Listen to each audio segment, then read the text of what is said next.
Bodrix. Bodrix has correctly joined the channel.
Okay, cool. Nice. Everything's set.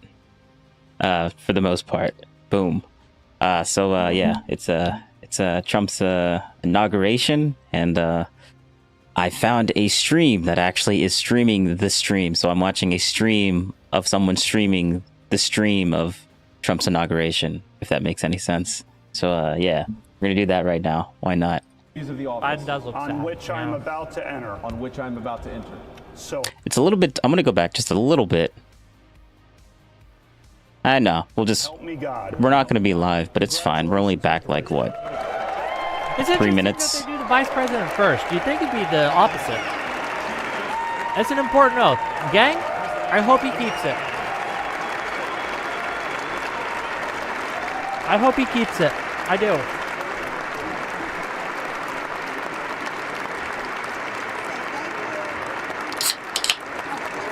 You goobers. Yes, he said discharge. It's not weird. That's just what you say. Ladies and gentlemen, please you guys are porn brain. Justice Roberts to administer the presidential oath of office. But yeah, I think they'd do the president first, right? I don't know. Here we go.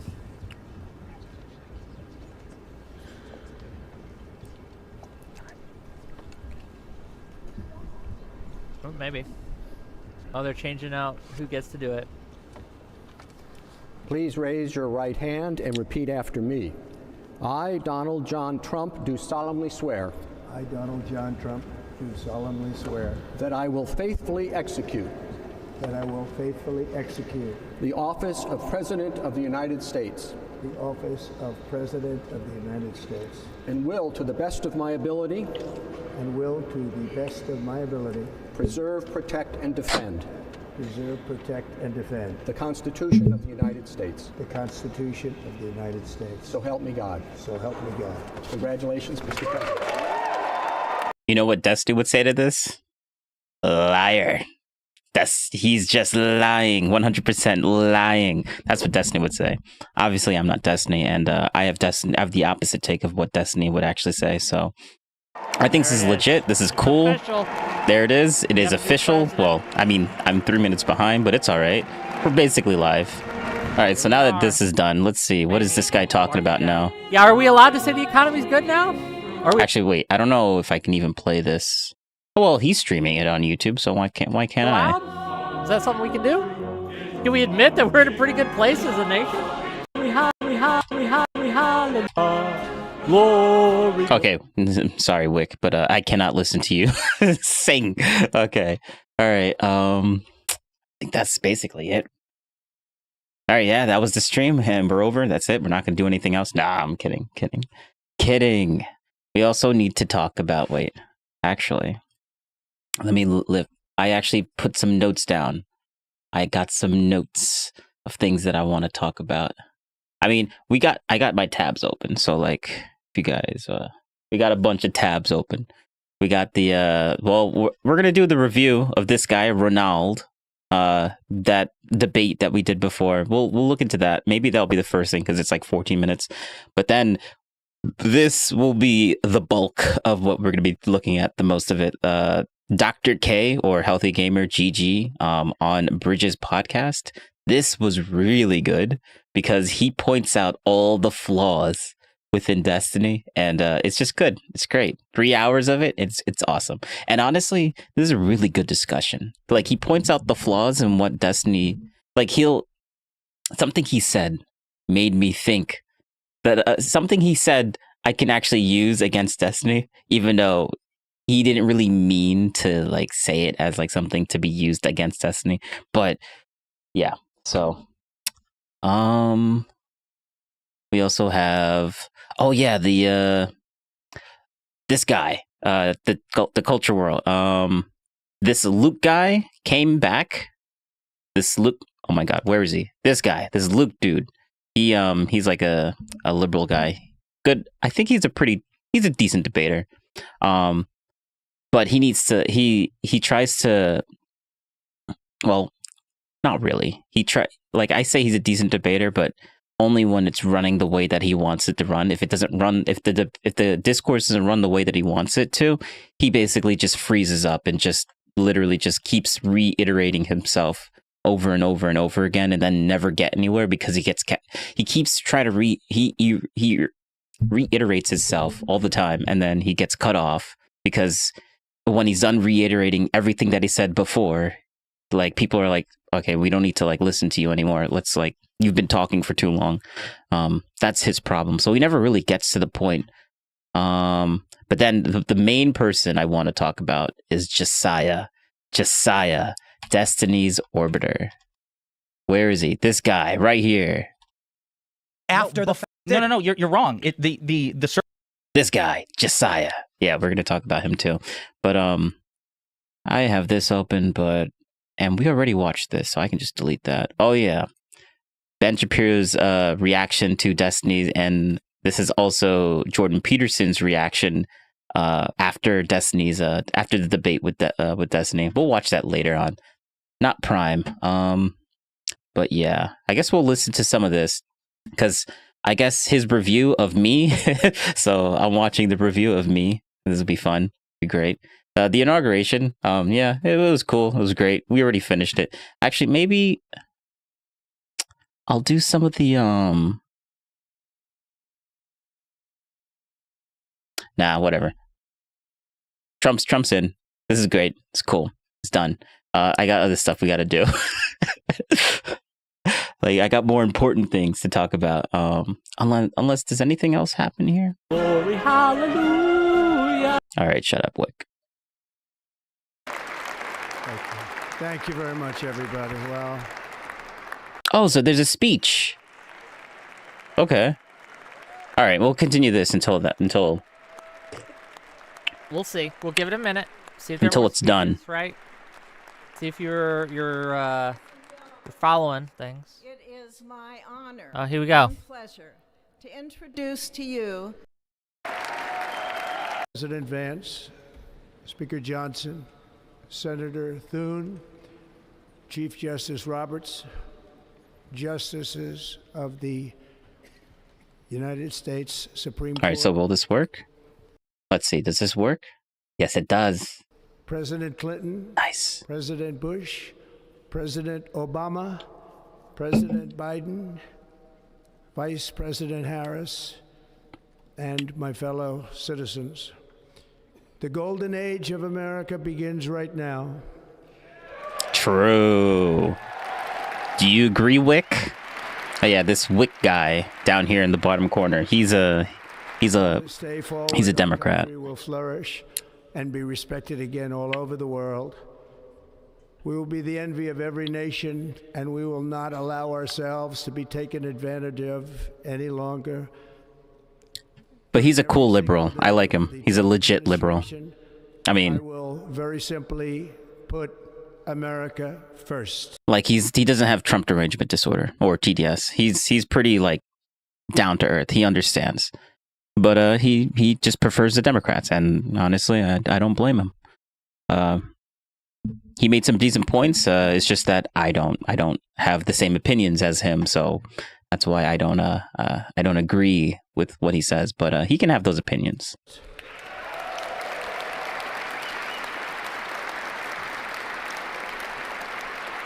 Can't believe his middle name is gone. I know. Our sovereignty will be reclaimed. Our safety will be restored. The scales of justice will be rebalanced.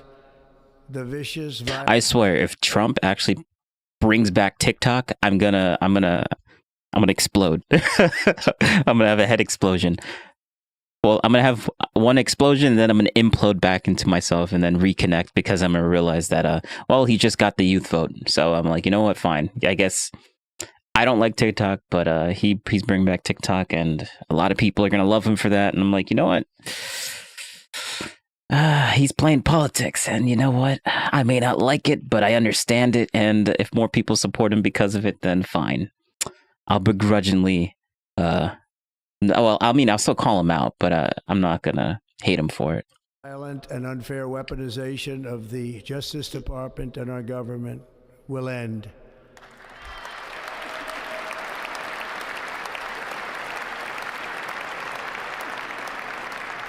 And our top priority will be to create a nation that is proud, prosperous, and free.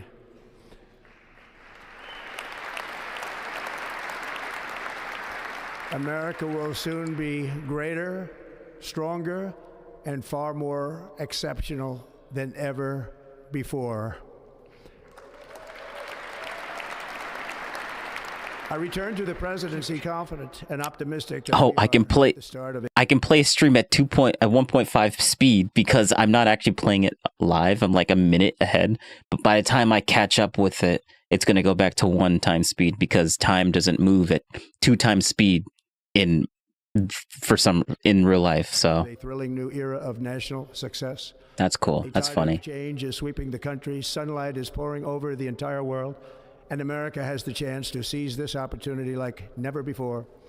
But first, we must be honest about the challenges we face. While they are plentiful, they will be annihilated by this great momentum that the world is now witnessing in the United States of America. His word choice is always so weird. Today, our government confronts a annihilation. That is a good word. Crisis of trust. For many years, a radical and corrupt establishment has extracted power and wealth from our citizens, while the pillars of our society lay broken and seemingly Brother, you did a meme coin. Disrepair. You just extracted a lot of wealth from people. Cannot manage even a simple crisis at home, while at the same time stumbling into a continuing catalog of catastrophic events abroad. It fails to protect our magnificent, law-abiding American citizens, but provides sanctuary and protection for dangerous criminals, many from prisons and mental institutions that have illegally entered our country. Yeah, from he's all hitting over on the world. immigration thing. We have a government that has given unlimited funding to the defense of foreign borders, but refuses to defend American borders, or, more importantly, its own people.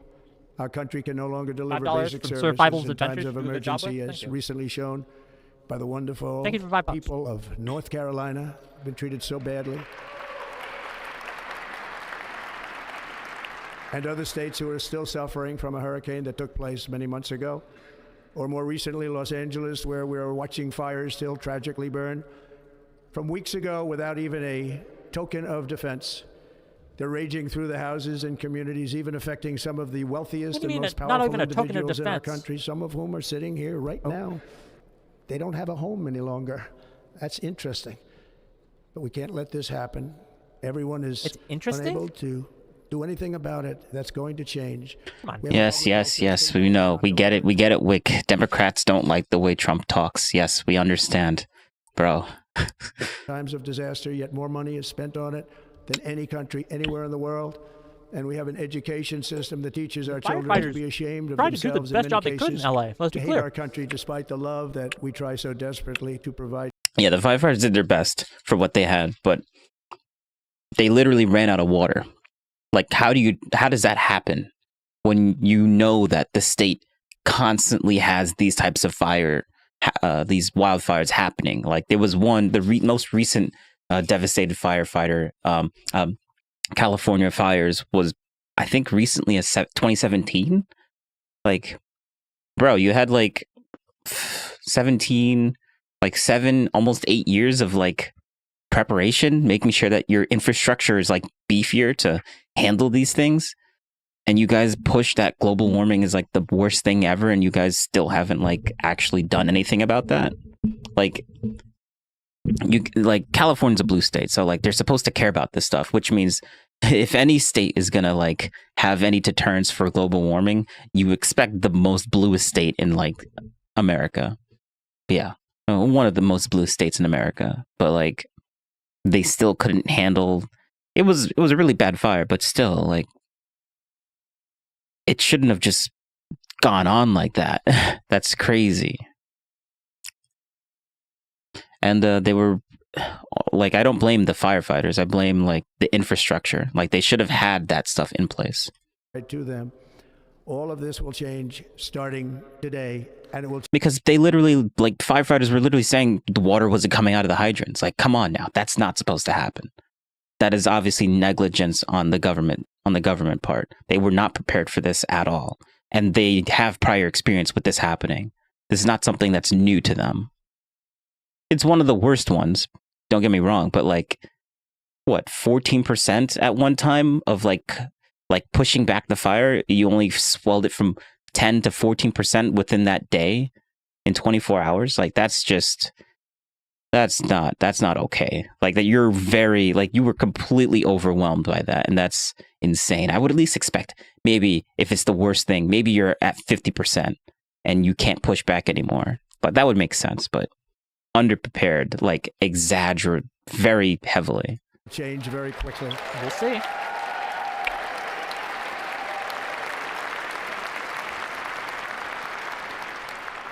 My recent election is a mandate to completely and totally reverse a horrible betrayal and all of these many betrayals that have taken place, and to give the people back their faith, their wealth, their democracy, and indeed their freedom. From this moment on, America's decline is over. I hope that's true. I don't know if it is true. Our liberties and our nation's It should be true. glorious I worry that it's destiny not. will no longer be denied, and we will immediately restore the integrity, competency, and loyalty of America's government. Over the past 8 years, I have been tested and challenged more than any president in our 250-year history. I don't know. Lincoln I've might learned have. a lot along the Lincoln way. might have a word for this. The journey to reclaim our republic has not been an easy one, that I can tell you. Those who And Lincoln was a Republican. wish to stop our cause have tried to take my freedom and indeed to take my life. Just a few months ago in a beautiful Pennsylvania field, an assassin's bullet ripped through my ear. Yeah. But I felt then and believe even more so now that my life was saved. Yeah, and someone made fun of the guy that died because of that bullet that hit his ear. Yeah, I wonder who that guy is. Starts with a D. Rhymes with estity. For a reason. I was saved by God to make America great again.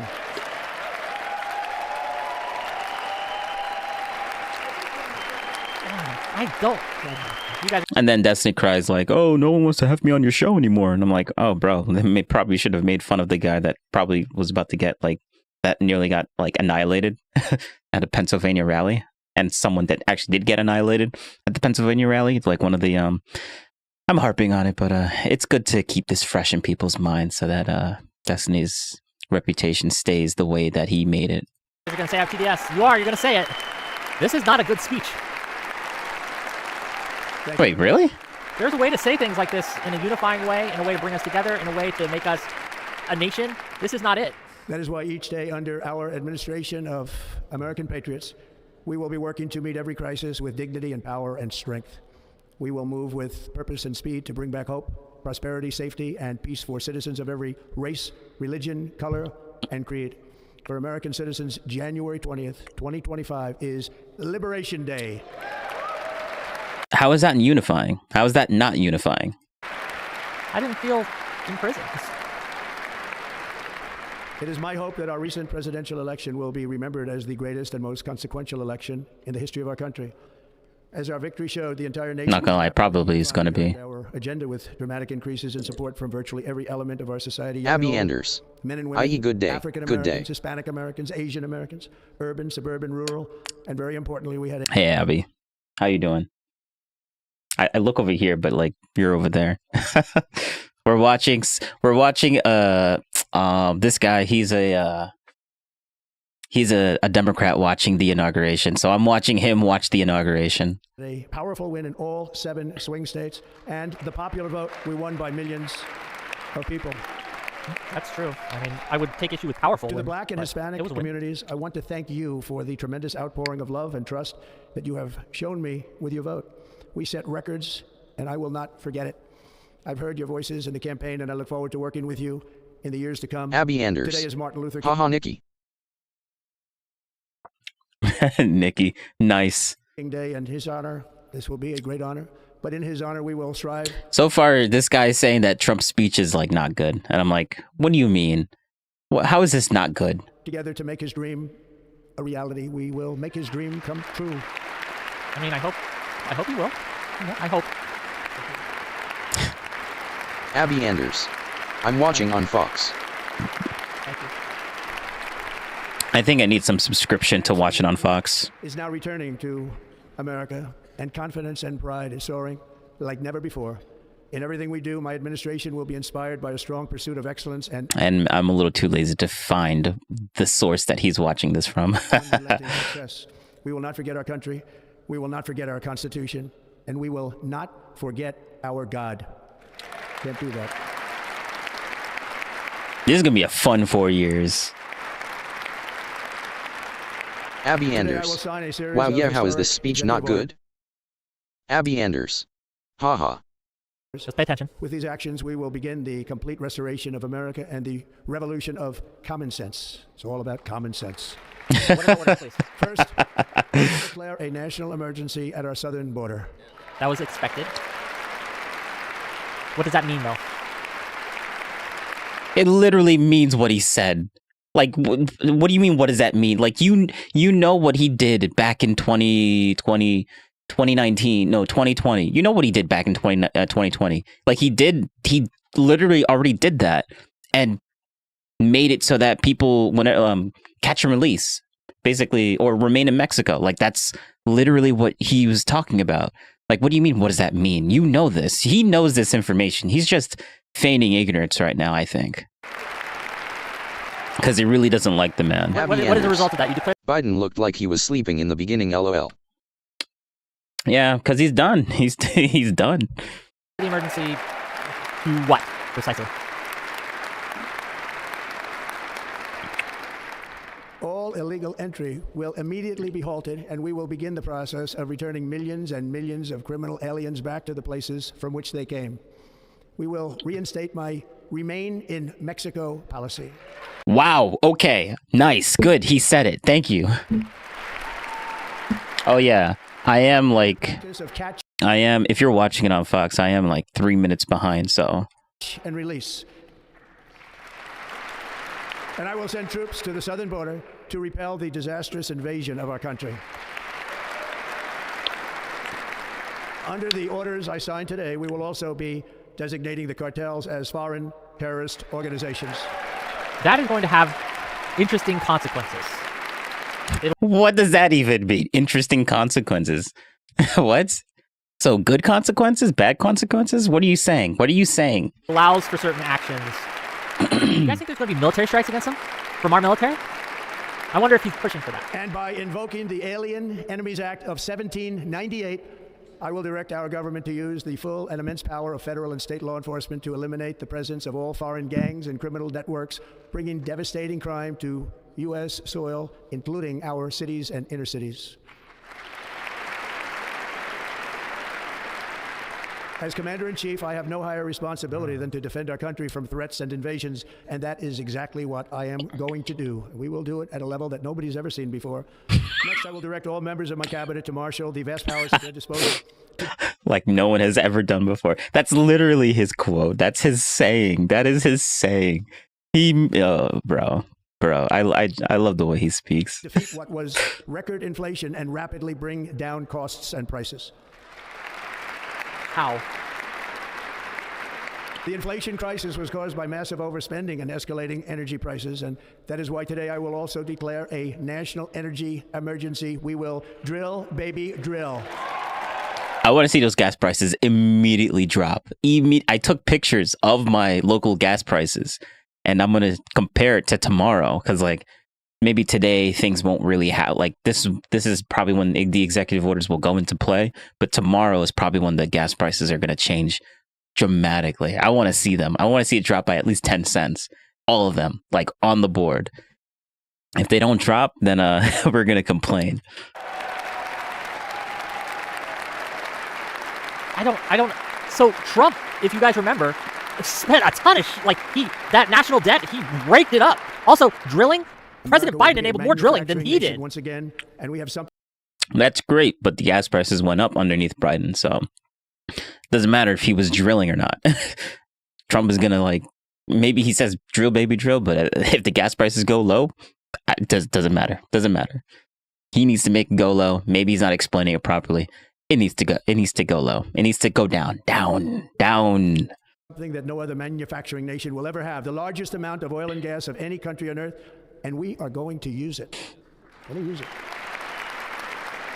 We will bring prices down, fill our strategic reserves up again, right to the top, and export American energy all over the world.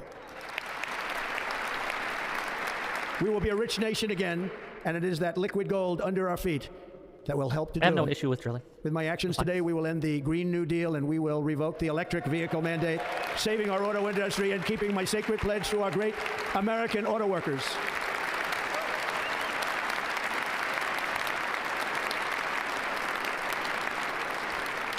In other words, you'll be able to buy the car of your choice. We will build automobiles in America again at a rate that nobody could have dreamt possible just a few years ago. And thank you to the auto workers of our nation for your inspiring vote of confidence. Canada? We did tremendously with their vote. I will immediately begin the overhaul of our trade system to protect American workers and families. Instead of taxing our citizens to enrich other countries, we will tariff and tax foreign countries to enrich our citizens. Hold on, tariffs. Okay. If he actually does this, you better love the economy now, because that's the best you're going to get. External Revenue Service to collect all tariffs, duties, and revenue. I guess this guy doesn't understand that Biden didn't delete Trump's tariffs that are already on. Like that was the one thing that Biden didn't take away from the Trump presidency. Biden kept the tariffs. You do realize that, right? And they've been here ever since. They're not gone. I think maybe Biden might have took a few of them away, but most of the Trump's tariffs are still there. This was debated and no one refuted it. Wick, how do you not know this? This is I want to say it's fear mongering, but he's just ignorant on this information, and that's why he's unintentionally fear mongering. Revenues, it will be massive amounts of money pouring into our treasury, coming from foreign sources. No, it's not. The American dream will soon be back and thriving like never before to restore competence and effectiveness to our federal government. My administration will establish the brand new Department of Government Efficiency. Department of Doge. If you want, start now. Start putting your money into solid assets now. After years and years of illegal and unconstitutional federal efforts to restrict free expression, I will also sign an executive order to immediately stop all government censorship and bring back free speech to America. Cool. You going to stop your lawsuit against Ann Seltzer? Great if you do it. I don't believe you will. Nah, he shouldn't. He shouldn't. Sue him. Sue him for defamation. Nah, keep it. Keep the lawsuit.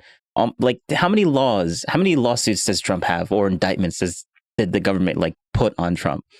Bro, no. You guys played that game, and if you don't like the game, well, that's too bad. We're gonna play the game too. Great if he'll actually do this. I don't think he will, but let's see. Never again will the immense power of the state be weaponized to persecute political opponents. Something I know something about. True. It will not happen again. Under my leadership, we will restore fair, equal, and impartial justice under the constitutional rule of law. I think that's going to actually happen. And we are going to bring law and order back to our cities. This week, I will also end the government policy of trying to socially engineer race and gender into every aspect of public and private life. Thank you. We will forge a society that is colorblind and merit-based. Oh, I mean, some people, some kids in college think color blindness or color blindness is what is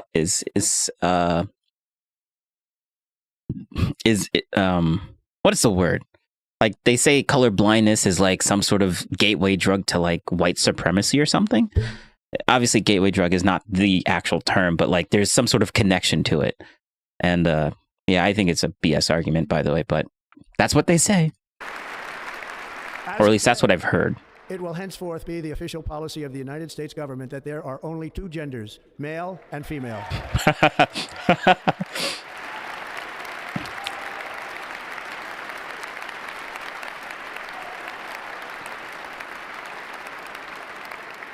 This week, I will reinstate any service members who were unjustly expelled from our military for objecting to the COVID vaccine mandate with full back pay. Bro, I should have joined the military. That's an interesting one. Yo. Sign in order to stop our warriors from being subjected to radical political theories and social experiments while on duty. It's going to end immediately. What? Radical political theories? Look, I was in the military. I haven't been in the military for a while. Our armed forces will be free to focus on their sole mission, defeating America's enemies. Look, I was in the Air Force for 6 years. Part of why, while he was president, part of why Obama was president, I didn't, like, did they change things? Like, I was never subject to really experimentation. I did have to take the flu shots and stuff.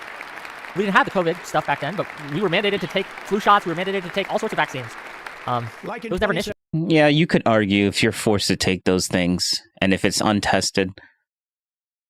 Or, well, even if they aren't untested, like, you could argue that they're experimenting on you by doing that. It's very loose use of the word experiment, but it still works, technically speaking. 17, we will again build the strongest military the world has ever seen. We had that. We will measure our success not only by the battles we win, but... No, we don't. Like, isn't the rates of, like, employment or the rates of going into the military, like, very low right now? Like, we don't have a lot of people wanting to go into the military. And I think it's going to increase now because Trump's in office. But ever since the Afghanistan withdrawal with Biden, like, the rate of people wanting to go into the military dropped drastically. But also by the wars that we end, and perhaps most importantly, the wars we never get into.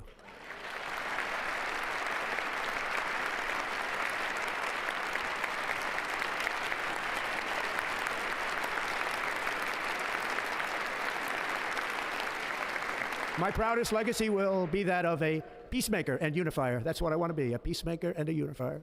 I'm pleased to say that What as you've of said today yesterday, is one not day unifying. before I assumed office, the hostages in the Middle East are coming back home to their families. That's unifying right there. What do you mean?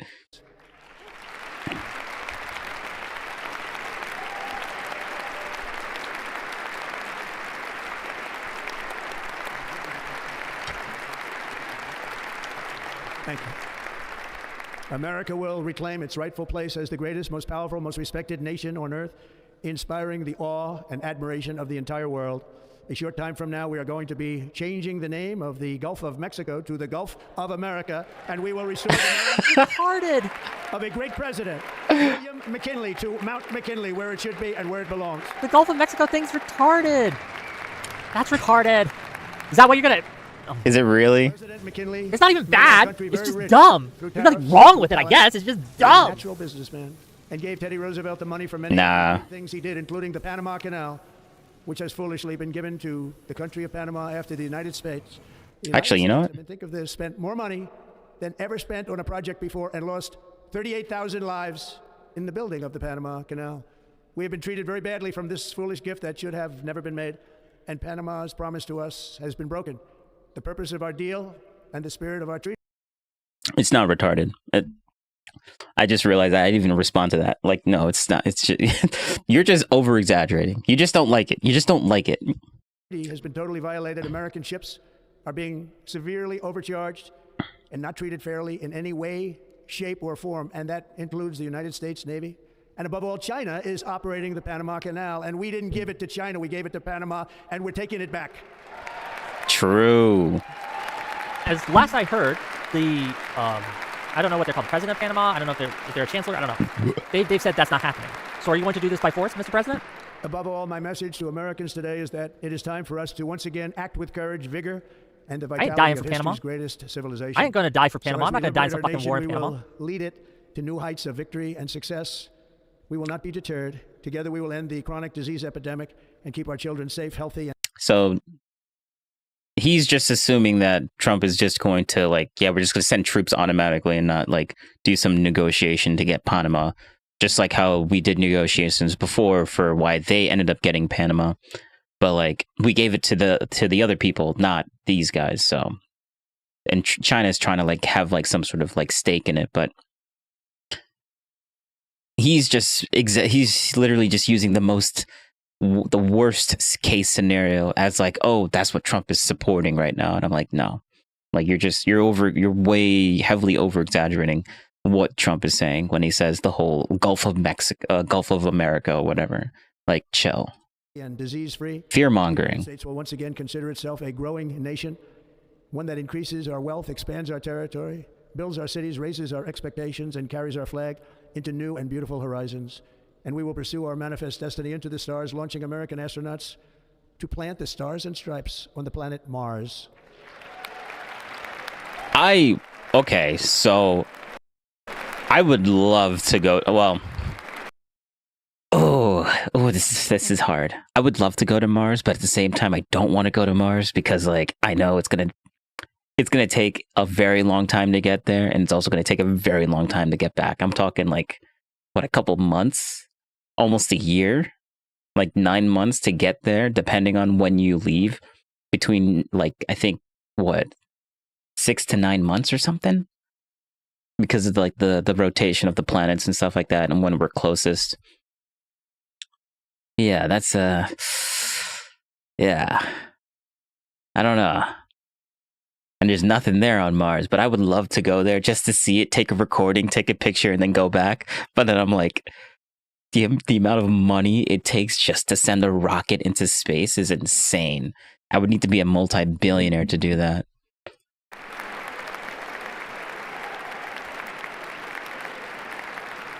That was unexpected. Ambition This is the isn't lifeblood of a great nation. And right now our nation I like is more ambitious than any I other. don't have a problem There's with no this, actually. nation like It's a Mars our thing. nation. Cool. Americans are explorers, builders, Hey, we agree. entrepreneurs, and pioneers. The spirit of the frontier is written into our hearts. The call of the next great adventure resounds from within our souls. Our American ancestors turned a small group of colonies on the edge of a vast continent into a mighty republic of the most extraordinary citizens on earth. No one comes close. Americans pushed Proxima, we'll thousands be of talking about miles that through a after rugged this. land of untamed wilderness.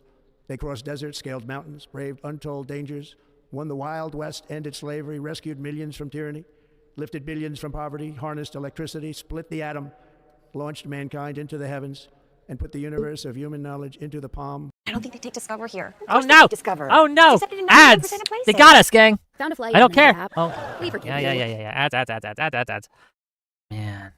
Man, they got us. They got us. Oh wait, I can just Quick skip TV, it. We're gonna There we find go. you. Well, we missed that part. I don't know what he's gonna find us for, but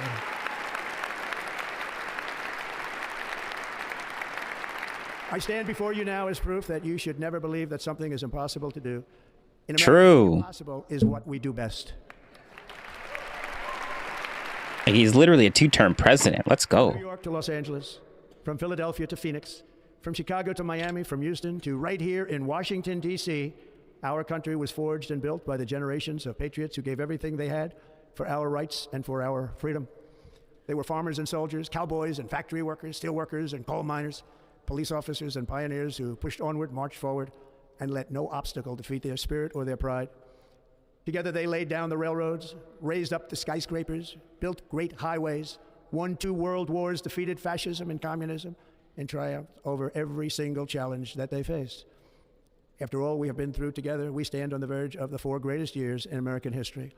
With your help, we will restore America, promise, and we will rebuild the nation that we love, and we love it so much. We are one people, one family, and one glorious nation under God.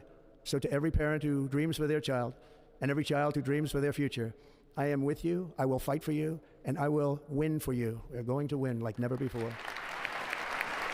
You're like never before. That's literally his catchphrase. Thank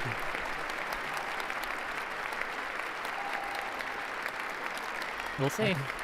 Thank you. In recent years, our nation has suffered greatly, but we are going to bring it back and make it great again, greater than ever before. We will be a nation like no other, full of compassion, courage, and exceptionalism. Bro. Power will stop all wars and bring a new spirit of unity to a world that has been angry, violent, and totally unpredictable. America will be respected again and admired again, including by people of religion, faith, and goodwill. We will be prosperous. We will be proud. We will be strong, and we will win like never before. We will not be conquered. We will not be intimidated. We will not be broken. And we will not fail. From this day on, the United States of America will be a free, sovereign, and independent nation. We will stand bravely. We will live proudly. We will dream boldly. And nothing will stand in our way because we are Americans. The future is ours. And our golden age has just begun. Thank you. God bless America. Thank you all. Thank you. Okay, gang. Thank you very much. Thank you very Is that much. the speech? Are we good? Not gonna lie, he became very repetitive at the end there, but it's all right. Here, he's just thank you. He's gonna keep going, or is he done? What do you guys think? No, he's just thank you. What do you guys think of that speech? I didn't like it. I didn't think it was unifying. It was a great speech. Shut up. On this day, I'll that really. Oh, so is that it? Drones with them as terrorists. It's options out. Is that it? He also spoke of the tariffs. Gang, I don't think you understand how if they are implemented as he says he wants to implement them, that is going to be devastating to our economy. That is going to devastate our local economy. It is. It's going to be a problem. Bro, the tariffs already... Don't listen to just me here. Listen to the Cato Institute. It's a pretty right-wing organization, right? Listen to almost every economist out there. These tariffs are a tool, but they are a tool that needs to be applied selectively and narrowly. They can work, but they generally don't. We see a lot of recent problems of tariffs. The ones that Trump did back in 2018, 2017, that area, those didn't work. They made things more expensive. Okay. The Obama... So this guy, obviously, he does not he does not remember that Biden did not take away Trump's tariffs. Like, he kept most of them in. All right, actually, you know, let's look this up. We're going to chat GPT this thing because I love this thing. Did Biden take away Trump's tariffs? Question mark.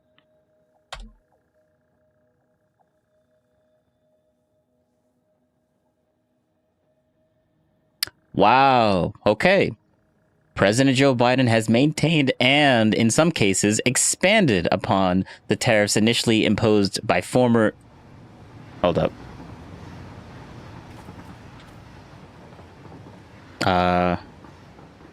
Abby Anders. I love that he said he'd revoke the electric vehicle mandate.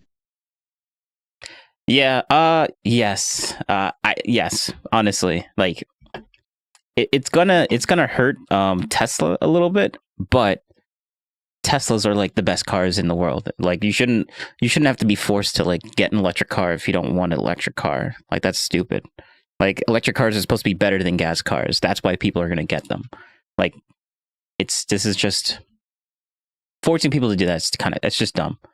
Let me just move myself.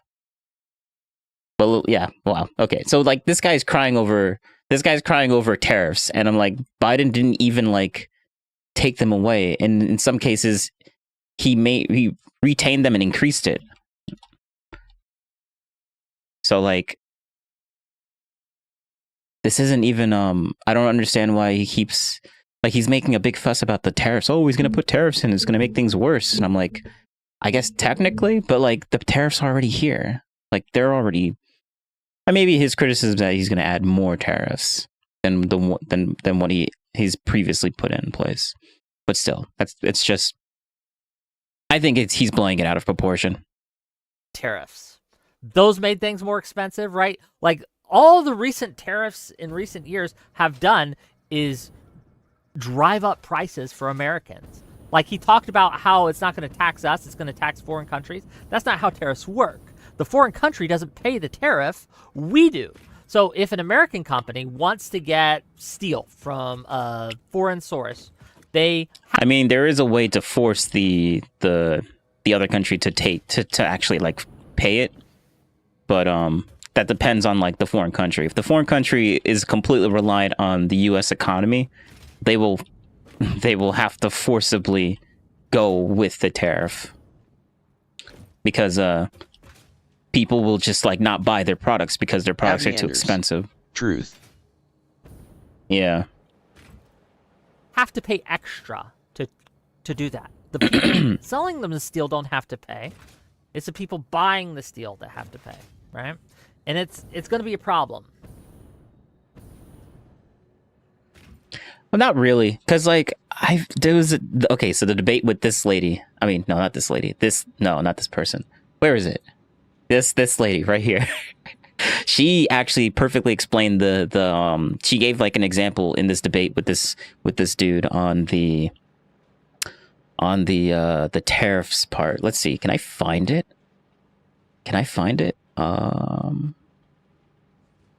Let's see. We got to go to transcript, and then we got to no, that's the wrong thing. Control F, and then tariff. 17 clicks. All right.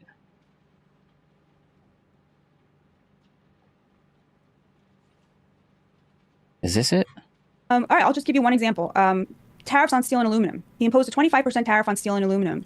And immediately... Talking about Trump right now. All of the economists, literally all of the economists said, oh, this is going to explode the cost. No one's going to be able to build anything. No one's going to be able to buy anything, blah, blah, blah. But Trump said, you know what? The average, he didn't say this, but the rationale behind it was, the average steel worker makes $88,000 a year. Most of them are working in the South. So these are like right-to-work states. So these are not even union jobs, okay? 88K, solidly middle-class wages in a lot of states in the South.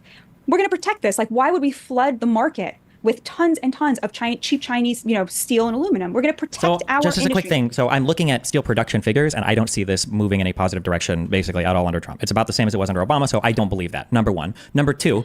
Boom. Just proved even though he's kind of like using this as a point against her, he's proving my point. Like, literally, Trump put tariffs on these things, and it stayed basically the same.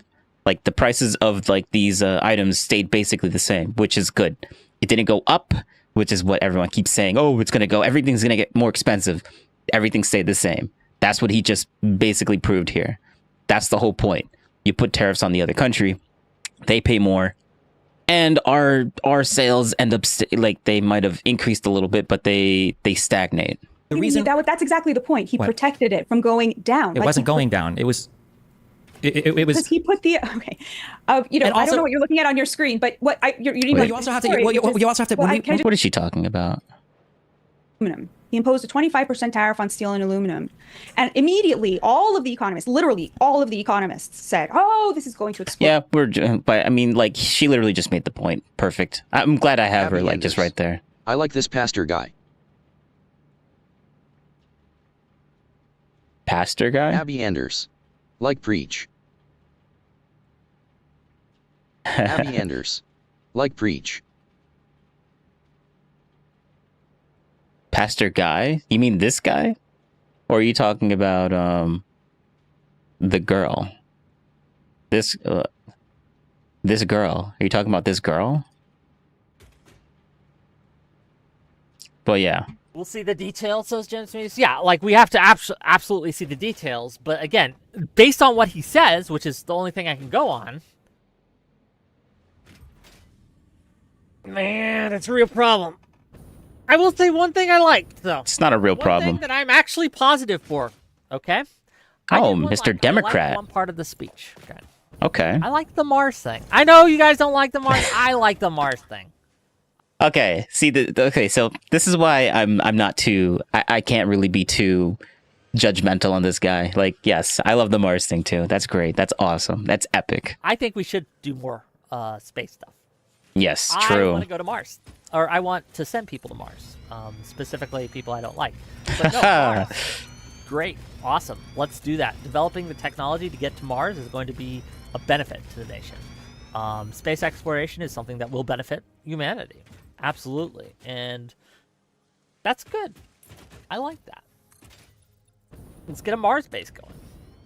And a moon base too. Hell yeah. Well, yeah, first we need to go to the moon. Like, everything Mars can hold off. We need to go to the moon and come back again. People keep saying, "Oh, we never did the moon landing." And I don't know. I don't know people's perspectives on that. Like, I feel like we did go. Like, it doesn't make any sense to, like, just lie that we went to the moon. Like, what benefit do we get by lying that we went someplace that we never did? Like, why lie about that? Makes no sense. So I did like that portion. Another worrying thing was the Panama Canal. Look, if we want the Panama Canal and we want to buy it back, or if we want to kind of use diplomatic pressure, okay. Literally what Trump is saying, but you're going to use the extreme version of what Trump is saying, so go ahead. But last I heard, I haven't checked in a week or two. Keep that in mind. A little outdated. Okay. Last I heard, they don't want to give it back. So what happens when they say no? The question I have for President Trump is this. If Panama says no, rejects your overtures, rejects your pressure, are you going to use military force? I am 100% against using military force to take the Panama Canal back. 100% against. I mean, I agree with him. I agree with him. If he does that, there's no reason to force to do that. I feel is condemnable. He promised us he's wanted to be a peaceful president. Starting new wars isn't how you do that, right?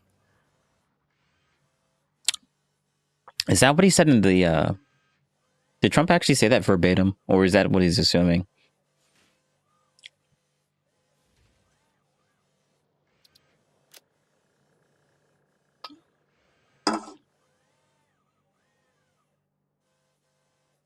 That's a problem.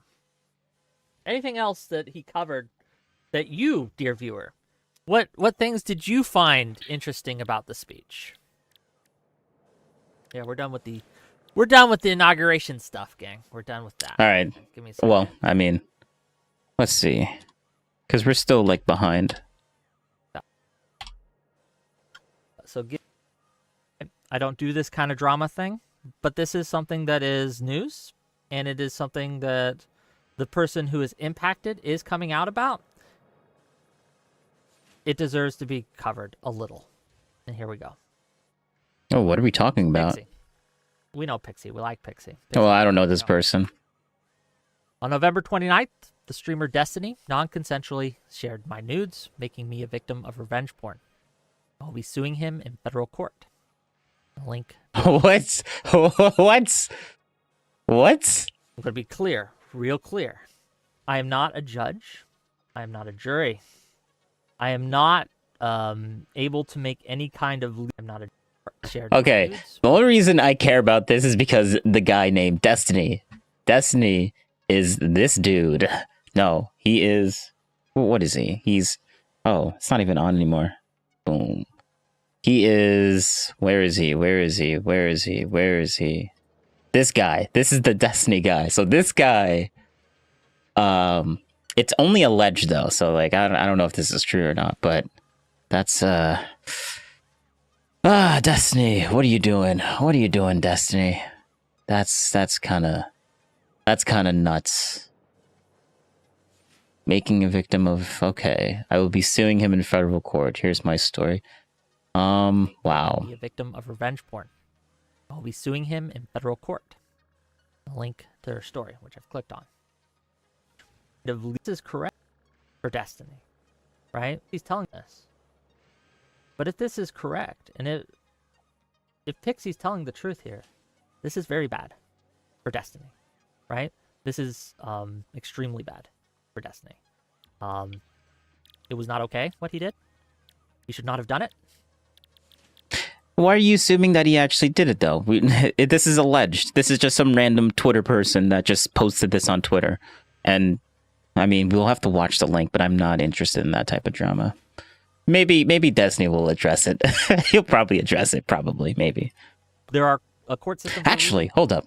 Isn't this guy live? Isn't Destiny live right now? Maybe he's a streamer.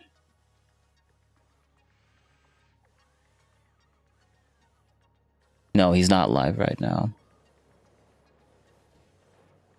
Huh. Maybe when he comes on live, I'll watch his thing. Usually he would be on now, but I guess he's not. Interesting. It should and will go through the court system, and yeah. May justice be done. May justice be done. Are we sure that no? This is Pixie's account. It is verified. This isn't like I don't think she got hacked or nothing. I think this is real. Oh yes. When was that tweet? That tweet was today at 11:44 a.m. I just saw it during the inauguration, though. And then obviously, we're covering the inauguration first. That's a problem, right? That is a problem. Big problem for Destiny. Because he's trying to, like... I'm not going to look at any leaked text or anything like that. But yeah, I mean...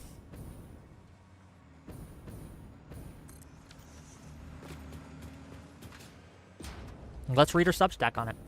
Let's go through. Again, we won't... I'm not a drama channel. I'm sure that there will be many who try to monetize it. I will also say this. While I'm talking Where's about Neri? This, Is chat do not off? donate to me. I don't know.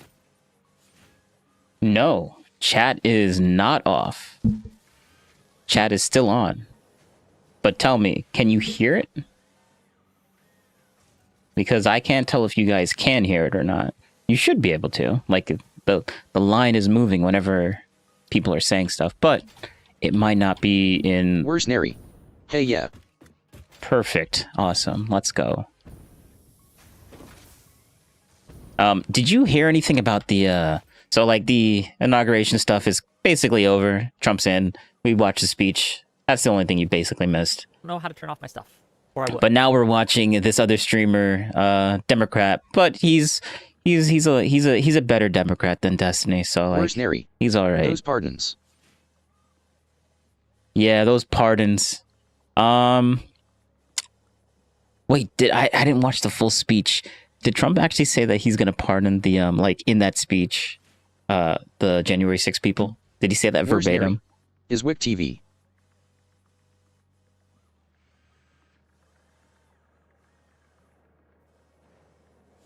But I don't want to make money. I'm gonna let chat respond before I actually.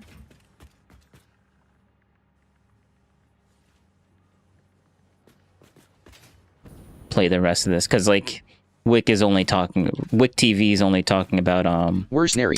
I meant Biden's pardons. Oh yeah, well yeah, he basically pardoned Where's Neri? I was at work, so missed it. Okay. That's all right. Money off of this. This isn't something to monetize. So wait till after we're done before you give me any money. Let me go through it. Let me read. Oh yeah, so. What he has to say. Oh, he's gonna go into it? What? This much. If Pixie. Okay, so Destiny, this Destiny dude, he's been accused of leaking someone's information. Let's just say that, and now Wick TV is about to cover it, and that's why he's giving like this disclaimer of like, we're not gonna monetize this or whatever, because it's like very embarrassing and stuff like that. Don't really want to monetize this type of drama. But or Destiny, yeah. or anyone wants to talk about it with me, they may, but I'm not going to seek them out to do so. Does that make sense? I'm not going to try to make content out of this. But again, this is something that it's there, it's out there. It would be weird to ignore it. So let's go through. Cool.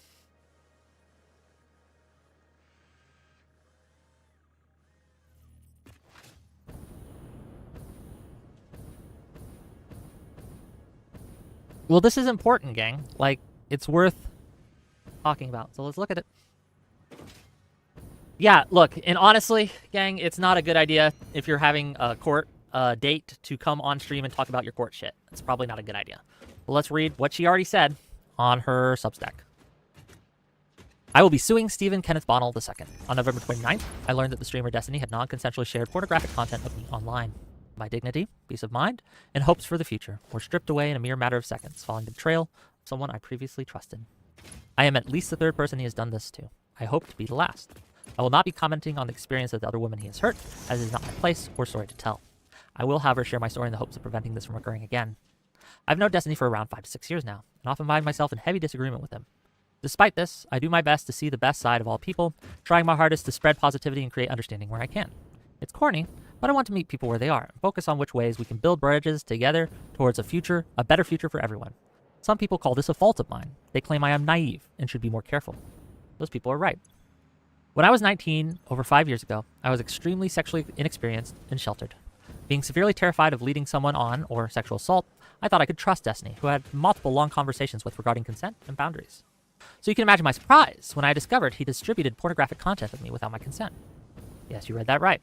Stephen Kenneth Bonnell II sent pornographic content of me to a random 19-year-old e-girl Discord kitten whom he had never met before, and then she published it to the whole world. Rest assured, despite never having met her, he at least spoke to her plenty of times on the phone. Of course, this is what he says happened. I think it is just as likely that he used her as a proxy to widely distribute this material while claiming deniability. I do not understand why Destiny would knowingly and willingly put me in a position where I would receive non-stop sexual abuse and harassment. If we believe him, he was trying to impress a barely legal teenager using my body and my privacy. The betrayal, coupled with the hundreds of messages I've received, filled with sexual harassment and abuse, have left me feeling hopeless and devoid of almost all happiness. The only thing that has kept me going is the hope that I can bring this man to justice and have him face legal consequences for his actions. For the past month, I have been speaking to lawyers about my situation and what to do, and have decided that this is the best course of action. I will be suing him for violating U.S. Federal Code 15 U.S.C. 6851, civil action relating to disclosure of intimate images and for publication of private facts in Florida. I will be seeking emotional and punitive damages for his actions. I have been told that a court case like this could potentially cost over tens of thousands of dollars. I am terrified. I mean, this guy talks about potentially suing Hassan, as if for fun, and Hassan actually has the resources to defend himself. I cannot imagine what he might try to do to me in this process. Sometimes, I wonder if he does this as an intimidation tactic. I wonder if he is purposely trying to put fear into my heart when he casually talks about throwing money into a lawsuit with a multimillionaire who can fight back. As if it's an indirect flaunt/warning over his capability of outspending me in whatever legal case I throw at him. At the request of my friends, I have been encouraged to link my Give, Send, Go regarding this case. Give, Send, Go. Is that? Oh, it's right there. You guys see it? If you want to click on it or whatever. There it is. In hopes that we can raise enough for me to legally succeed. Whoever the next Joe Rogan of the left is, it cannot be someone that crosses sexual boundaries, violates consent, and puts women's well-being and safety at risk. It cannot be someone who puts women in positions where they will be sexually abused and harassed. It concerns me that Destiny has been interviewing potential DNC chair candidates such as Marianne Williamson or Martin O'Malley, who have no idea of what he's done. As time passes and he tries to position himself to have interviews with increasingly powerful figures such as Zelensky, I can't help but be filled with fear that Destiny might continue to succeed, despite facing no repercussions for his actions. If the Democratic Party wishes to succeed in the future, it cannot be a party that accepts the sexual exploitation of women. It cannot be a party that allows men like Destiny to break into the mainstream, for allowing him to access to such... All right, I'm conflicted with this. I'm so conflicted with this.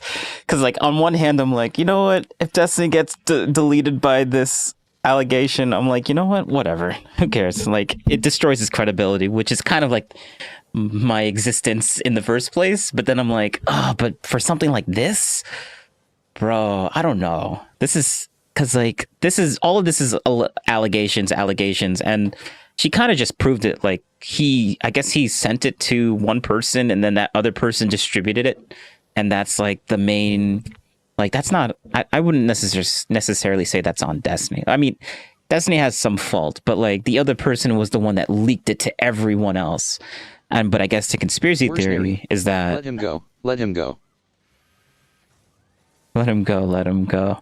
Yeah, I mean... Yeah, that's what I'm saying. That's why I'm like, you know what? I'm going to pay attention to this, but... Should he go, like, that way? I don't want him to go because of some stupid allegation. Because, like, this seems, honestly, that first part where he read, where he said that that he gave it to someone else, or he leaked it to someone else, and then it's like, what? And then she ended up giving it to other people. Like, unless Destiny intentionally did that, like gave it to that person just so it's like a proxy to give it to someone else, then I would say that's a big issue and he gets what he deserves. But if he wasn't expecting... I was doing it to Frozen Link, haven't seen it, honest. Yeah, I mean, yes, yeah, I get it. I know, but I honestly, I was trying to ignore it. Let him go. Or let it go. Oh, there was this one girl in high school that kept singing it. It was so annoying. Everyone hated her for it. Sorry. No, it's fine. It's fine. Old memories. But anyways, I'm gonna do an Asmongold. But anyways, I lost my train of thought. But yeah, I mean, it might come back to me. I don't really... Where's Neri? Pardon me, winky face. Such faces would be a direct endorsement of his behavior. I have been told that the payout might not be worth the harassment and attention I will receive. Oh, that's what I was going to say. My point is that if Destiny wasn't intentionally trying to make... it wasn't like giving it to her because he knew that she was going to spread it around, like then... I don't think that's on Destiny. I don't think Destiny should fall for that. But, hey, look, when he goes live, I'll watch it. So, I honestly, I can't. I need to see what Destiny's going to say about this. I would do this privately, but I've been told there is no realistic way the court will grant me anonymity. This means my only option is public. I've been told by a variety of people to not go public. I've been told by some people that Steven really does feel sorry, but I'm not inclined to believe them, especially taking into consideration his actions regarding me. Regardless, what Destiny did is unacceptable, and I believe he will do this again unless he faces justice. Let me be clear. Destiny has violated federal law in his transgressions against me. He has violated my consent. He is directly responsible for my sexual abuse I have received. I am terrified.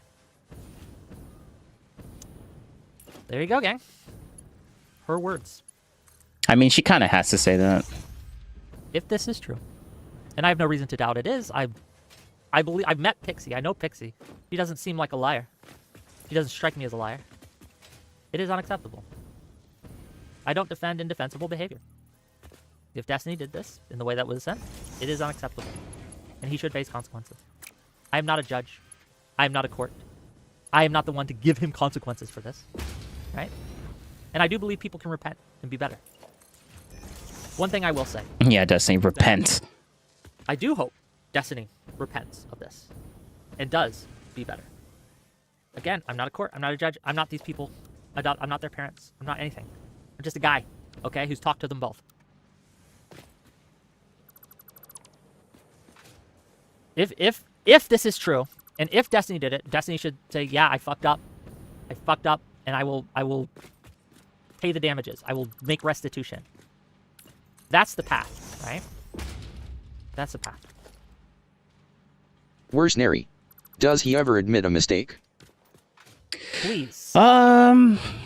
Yeah, Destiny does admit mistakes sometimes, very rarely, but it's like pulling teeth with this guy. So we'll see. We'll see. I feel like he's gonna have some sort of justification. I want to know how Destiny's gonna react to this, because like I honestly can't tell. He might come out and be like, yeah, this was kind of stupid, and move on from that, or he might have like there might be some extra backstory information that he's going to like pump out that no one else is talking about, that he might like throw out now that there's like a whole public lawsuit against him. Now he's gonna feel like, well, if there's other information that's lacking within this I guess manifesto or whatever, he's gonna make that public ASAP. Where's Neri? I think he'll fortress and ignore, move on. Yeah, that could happen too. One of those is gonna happen. Not sure what though. Do not. Not sure what though. It is not my place. It is not your place to harass anyone involved in this. Not Pixie, not Destiny, not the people covering it. No one. No one deserves harassment for this. Right?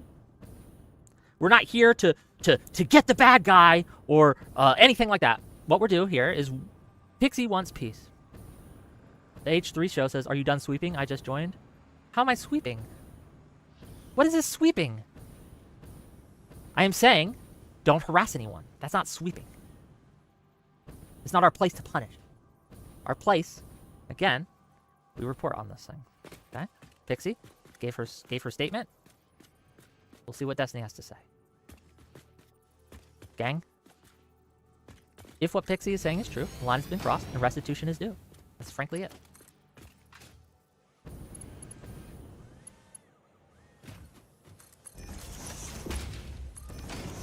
Bro, you say a lot of nothing. No harassment. You say a lot of nothing. Already All right. coming at her. Wait, what did he say? What am I looking at DMs for? He coming at her. Oh, yeah, people are already coming at her. Yeah. Will this affect how I interact with him? If you're asking, will I still have him on my show? Yeah, I might. I've had Nazis. Oh, let me answer that question. No, it will definitely not change the way that I interact with Destiny. Destiny has said way more worse stuff than this. Come on, man. Come on, man. Destiny made fun of like a guy at a rally getting shot because of the whole Trump assassination thing, and then making fun of that. Like, that is way worse than accidentally sharing these things to another person and then having it leaked into the entire environment. Like, bro, that's not that. I mean, yeah, it really sucks for the other individual. Yeah, it sucks, but like for an intentional thing, like unless Destiny comes out and starts making fun of the fact that he did that, then that's not as bad in my eyes, honestly. He's on my show, gang. Okay, I am not. Free speech is free speech, even for those people who have done terrible things. Will this mean that, like, I'm gonna, like, be comfortable around him with my female friends? Absolutely not. Absolutely. Well, yeah, obviously. I will also not cover for him. I will not defend him. I will not stay silent on this, right? I'm not going to not talk about it because it will make him uncomfortable. So, you know, that is what it is, right? Oh, Parallax, thank you for the 25-month sub. Thank you. No. The H3 show says that's different though. Destiny may prey on the females you invite on your panel. What do you guys expect to have? Like, do you think that because a woman is on my show and Destiny happens to be on that same show that it's going to lead to sexual assault? I mean, maybe, but that won't have anything to do with them being on my show or not. Again, I'm not going to cover this up. Where's I'm not Neri? gonna hide this. Does Wick still People get will be Woo-Bucks from Progressive Victory? Yeah, he does. Yeah, he doesn't hide it either, so Make their own decisions. respect it. Oh, sorry, I made a mistake. That's why I had to restart this. I am disappointed. This is unacceptable behavior, frankly. It's unacceptable. The Scored One says, wait, am I missing the receipts that are making Wick completely trust Pixie over Destiny? I'm not going to read the leaked DMs. It's on the site. I don't do the DM stuff, right? You can go to her Substack. She has links to them. But I'm not... I just don't like covering leaked stuff, right? Ew.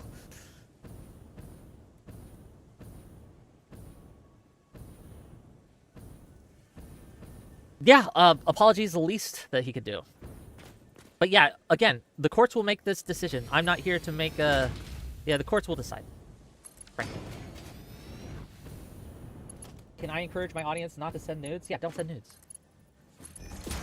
Especially not to people you don't trust. Or people who have demonstrated themselves. Man. Is this criminal or civil court? It did not say. I don't know. This is civil. This is obviously civil. There's no way this could be criminal.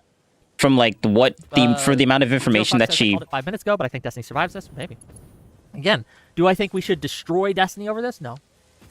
But Pixie does deserve, if this is true, if Pixie is telling the truth, she deserves restitution. Yes, absolutely. There's no way that this was like not civil. It has to be civil. Cool. Like, this is an allegation.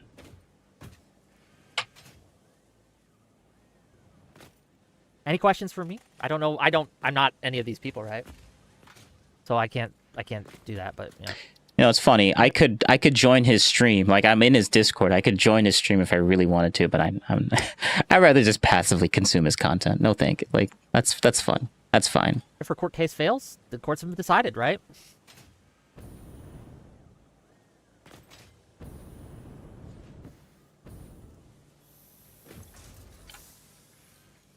Rabid Wombat says, you read out a DM, a super chat, before on a previous show that commented on this topic while he was a guest. Would you do so again going forward, knowing he has a pending legal action against him? So what I won't do is I won't pretend to be the judge. Where's Neri? I would not. That's why you're I the would wise not guy. True. on and make them argue for my audience's entertainment on this. That would be unacceptable. That's unacceptable behavior. Anyone who's trying to do that is pretty scummy.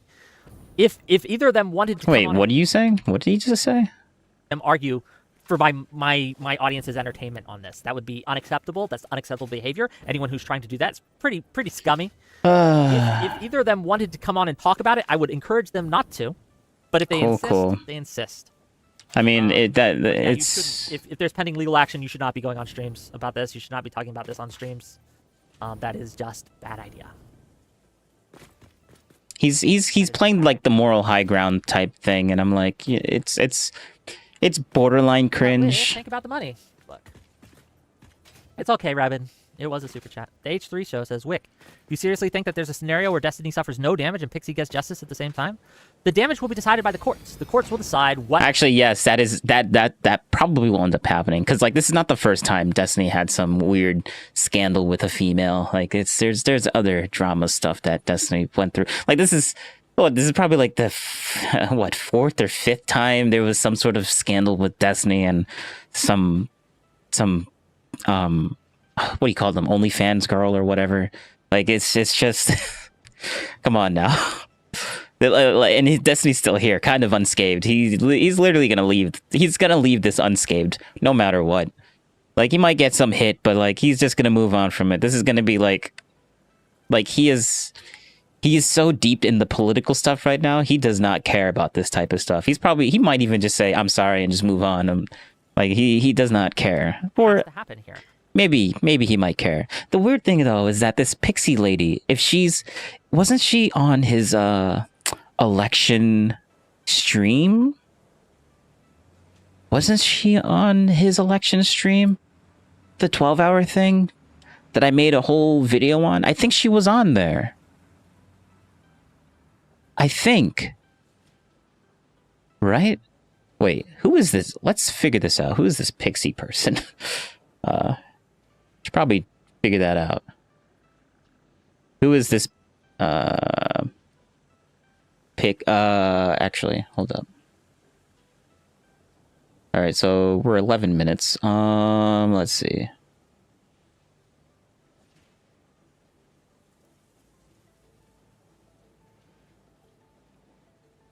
There you are. Okay, Pixie Love. Okay, we gotta find that. Boom.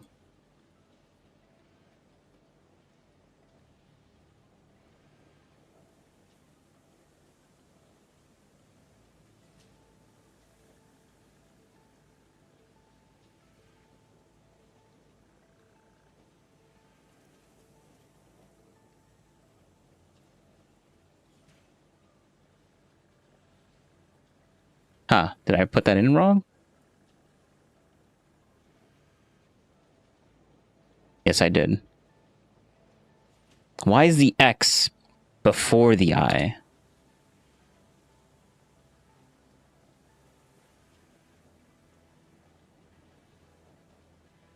I just want to know, is this the same person that was on...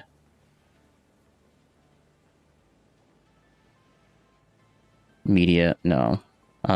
Replies? Then I guess I won't log in. Haha. We'll just scroll. We'll death scroll.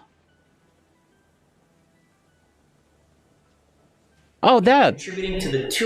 That is... Wait, hold up. I don't know. Yes, that is the same person that was on... This is old, though. 2023? No, I don't know. I can't tell. I think she was on the Destiny stream. Yeah.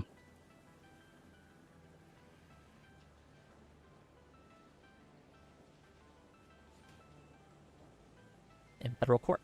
We gotta go back.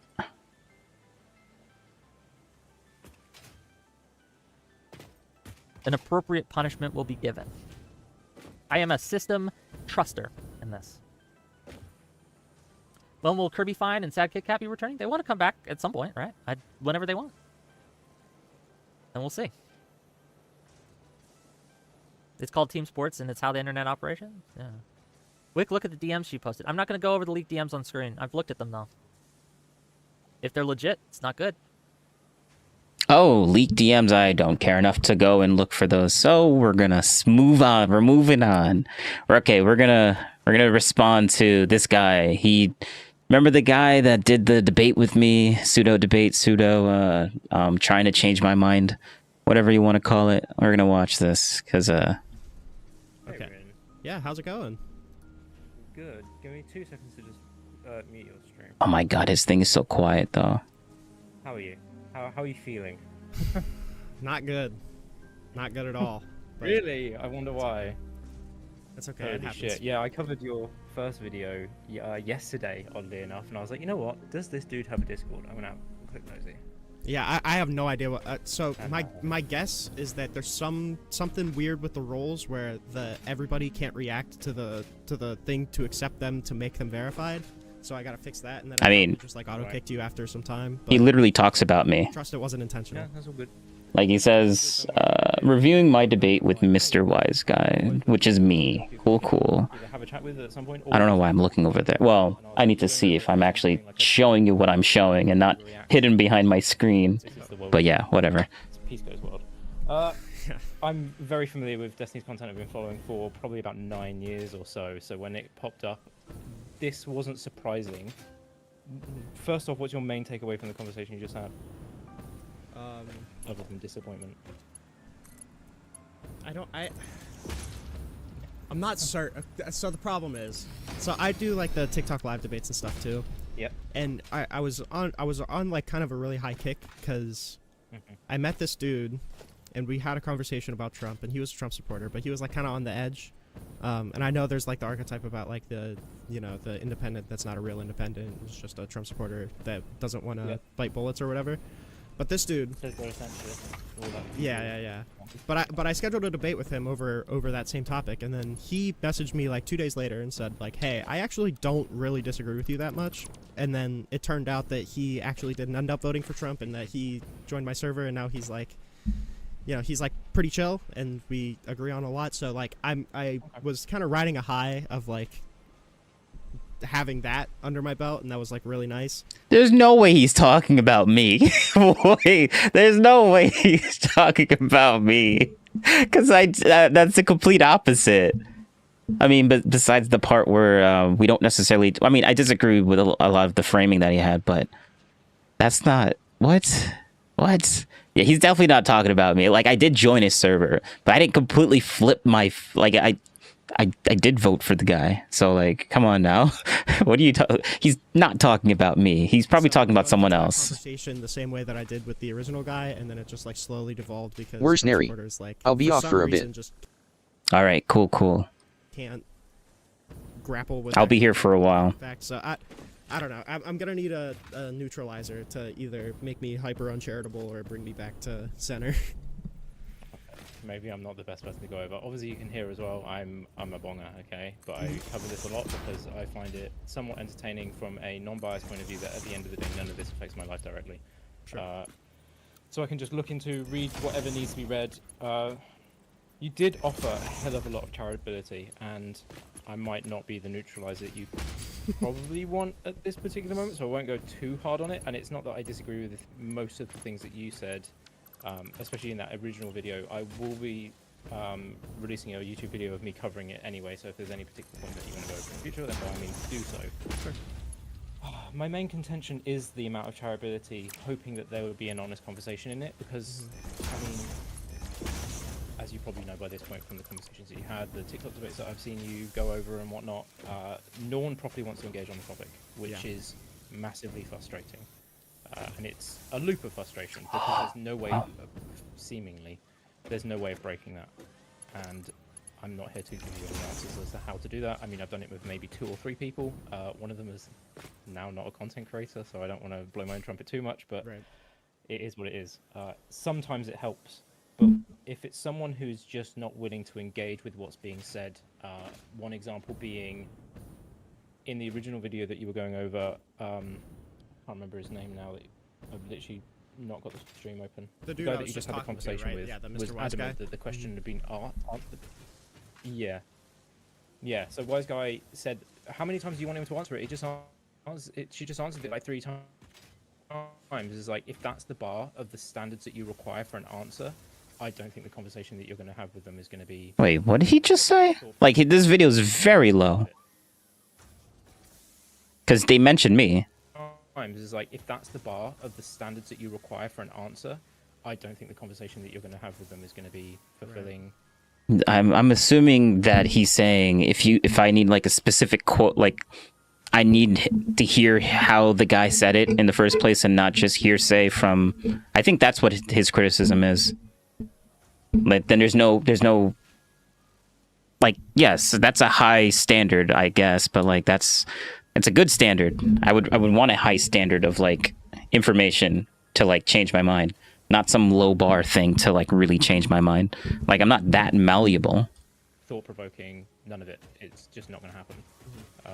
Maybe I'm completely wrong though. 100% tell me if I'm wrong and you were able to take something away from that you can use. I'm assuming that though, because like he's probably in a Discord call and it literally cuts out when he says something. Answer. I don't think the conversation that you're going to have with them is going to be fulfilling, thought-provoking, none of it. It's just not going to happen. Maybe I'm completely wrong though. 100% tell me if I'm wrong and you were able to take something. Oh, wait. I have to go back really far. But it is what it is. Sometimes it helps, but if it's someone who's just not willing to engage with what's being said, one example being in the original video that you were going over, I can't remember his name now. I've literally not got the stream open. Wait, he said that I'm not willing to... What point is he talking about that I wasn't willing to engage with? I thought I was engaging with everything that he was saying. And at the end of it, I just had a different interpretation of like the facts that he presented. Just had the conversation with yeah, the was Mr. Wise guy? adamant that the question... I didn't dismiss anything. Yeah. Yeah, so Wise Guy said, how many times do you want him to answer it? She just answered it like 3 times. It's like, if that's the bar of the standards that you require... Bro! You see, it just cuts out. Like, come on now. For an answer, I don't think the conversation that you're going to have with them is going to be fulfilling, thought-provoking, none of it. It's just not going to happen. Give me examples. He needs to give me examples. Maybe I'm completely wrong though. 100% tell me if I'm wrong and you were able to take something away from that you can use in future conversations. So it's okay. So really, what I was trying to do there is that I feel like a lot of smaller content creators, because he's not. I mean, like he's. Yeah, I'm microscopic. It's just that like they don't actually have the time as people to engage with a lot of the legal documents or a lot of like the actual facts of the matter. And that is true. Whatever they hear from Fox News pundits or the Daily Wire or whatever. So whenever I have these so whenever I have these conversations, I try and start it out with. No, you guys forgot it. Tim Pool, man. Tim Pool is the man. If you want to be correct, I don't watch Fox News. I don't watch TV. Daily Wire, tiny microscopic a little bit. But Tim Pool is where I get the majority of my my news, because I think he does a pretty good job. Like, you can criticize him for having, like, for being, I guess, a Trump supporter, but like, there's so many different types of people that are considered Trump supporters these days. Like, that criticism isn't really gonna bother me. Baseline, so I'm not hyper aggressive, so it doesn't like pose them against me, and I just try and like say like, okay, well, here's what we know from the legal documents, here's what we know from the indictment, here's what we like know from testimony, and then I gauge their responses directly to me to see where that conversation is going to go. But I also like, it's also half like, whenever. Since you're familiar with Destiny, I'm sure you know this talking point, but it's the I'm not actually arguing with the person I'm arguing with. I'm arguing with this person for the audience, yeah. So like they can have better talking points going forward. So even if it was gonna be like super hyper uncharitable, that's fine. One, it gives me good content, and then two, like you know, audience gets talking points, and that's always good. Okay. Yeah, because I did wonder whether you would bring up specifics when it came to any legal documents or any statements that have been read out, because I don't fully, okay, this is Why the hell is this going this way? They just have no fucking clue. Sorry, I don't know if you can swear on our stream or not. No, you're good. But okay, I swear a lot. It's actually awful. I need to. It happens. I do too. Trust. I don't think that. Okay, that's fine. I don't believe that they've read these documents. I don't think they have any. I would almost go as far as to say any understanding of either how they work. They don't know how their own government runs, which is atrocious to me. And they just don't have any insight that can be offered upon any further than I don't like this content creator for X reason. All right, so did they talk about me a little bit more? Because it seems like the other guy is kind of just using me as a generalization of like what he's got. So like he's criticizing, I guess, my archetype, but in general. So like this isn't really pointed towards me specifically. So I don't really know if I need to respond to this. And sometimes there's not even an X reason, and that's probably just as frustrating. Listening to most of what you just spoke over then, it reinforced it in my head as like there's a certain level that you just kind of, I'm not saying you, I'm using you as a generalized sense. Right. I feel like you'd have to cut and just be like, you know what, this is now either a meme and I'm going to farm it, or it's not worth the charitability. This is going to turn maybe into a slight shouting match. And it did it a few times. I was there like, okay, this is obviously slightly more entertaining, but I mean, you aren't gaining anything out of this. And at the end of the day, that was the whole point of the conversation. Well, I'm getting content. Yeah, do you find it worrying that sometimes that's where our minds go to? Is that it's like, okay. Honestly, if he went to if he decided to be completely uncharitable, I think I would have like that would have made it easier for me to make him look kind of unhinged, because like, I mean, it would be content for me too. So I'm not against it, but like I won't look like the guy that's unhinged in the conversation, which. That's my goal. That's my end goal. It makes me look a little bit more like normal, and I'm debating a guy that's screaming at me, and I'm like just perfectly calm. But like so the I don't want to say the aesthetic or the appearance of the whole conversation. I think for me it's favorable if he were to be a little bit more uncharitable, because like when he started calling me names, I quickly pointed it out, like, you know, I could just make the same argument. Like, as soon as he started, like, name calling, I started, like hitting back with that. And I'm like, bro, you don't need to do that. There's no reason for you to. And I think I did a pretty good job at, like, pushing back on that. Because, like, it's just stupid to name call. Because, like, when you name call, basically, you're just forfeiting the fact that you can't really... There's nothing else for you to debate, so you just got to call me names, so... That's it. Like, you just keep calling me a partisan hack, and I'm like, bro, I can call you. I can make the same argument to you, and be like, well, just my interpretation of the fact. Well, you know, I'm not gonna get back into it. This isn't. You could just watch it. It's on my channel. Coming out of this, your mind isn't being changed. I think it was one of the messages that I put in your chat as well. I can't remember specifically what. Yeah, like ask him what it would take to actually change his mind. Yeah, there was a bit of info that. And I told him that. I actually think. The statement does exist. I just don't think he was aware that it was a statement that existed, and it wasn't to do with the picks for the Jan 6 committee. It was, I think, it was the talking point afterwards. And I could just think of nothing else than like, if this did exist, would it change your mind or your perspective on it? And me in my head, I would, if I were to answer on his behalf as a giant assumption, bearing in mind it is an assumption, he would say no. And it was okay with this whole thing is mute, and it's. No, I said yes. I did say if this thing existed and I could see the whole transcript, then yes, this would change my mind. This would be enough to be able to like push me in a much closer direction of changing my mind. I did acknowledge that at some point in the debate. That did happen. So he was not listening, obviously.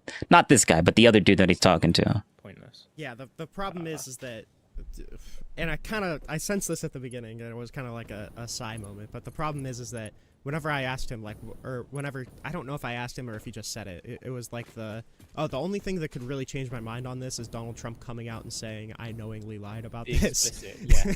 Yeah, it was like but also later on. Not verbatim, but I did at the beginning point that out because, like, the only reason why I point that out so easily is because, like, during the beginning of this debate. You feel like your this is moral much louder. clarity was a lifesaver. Oh, this is about Israel-Palestine stuff? Yeah, just okay.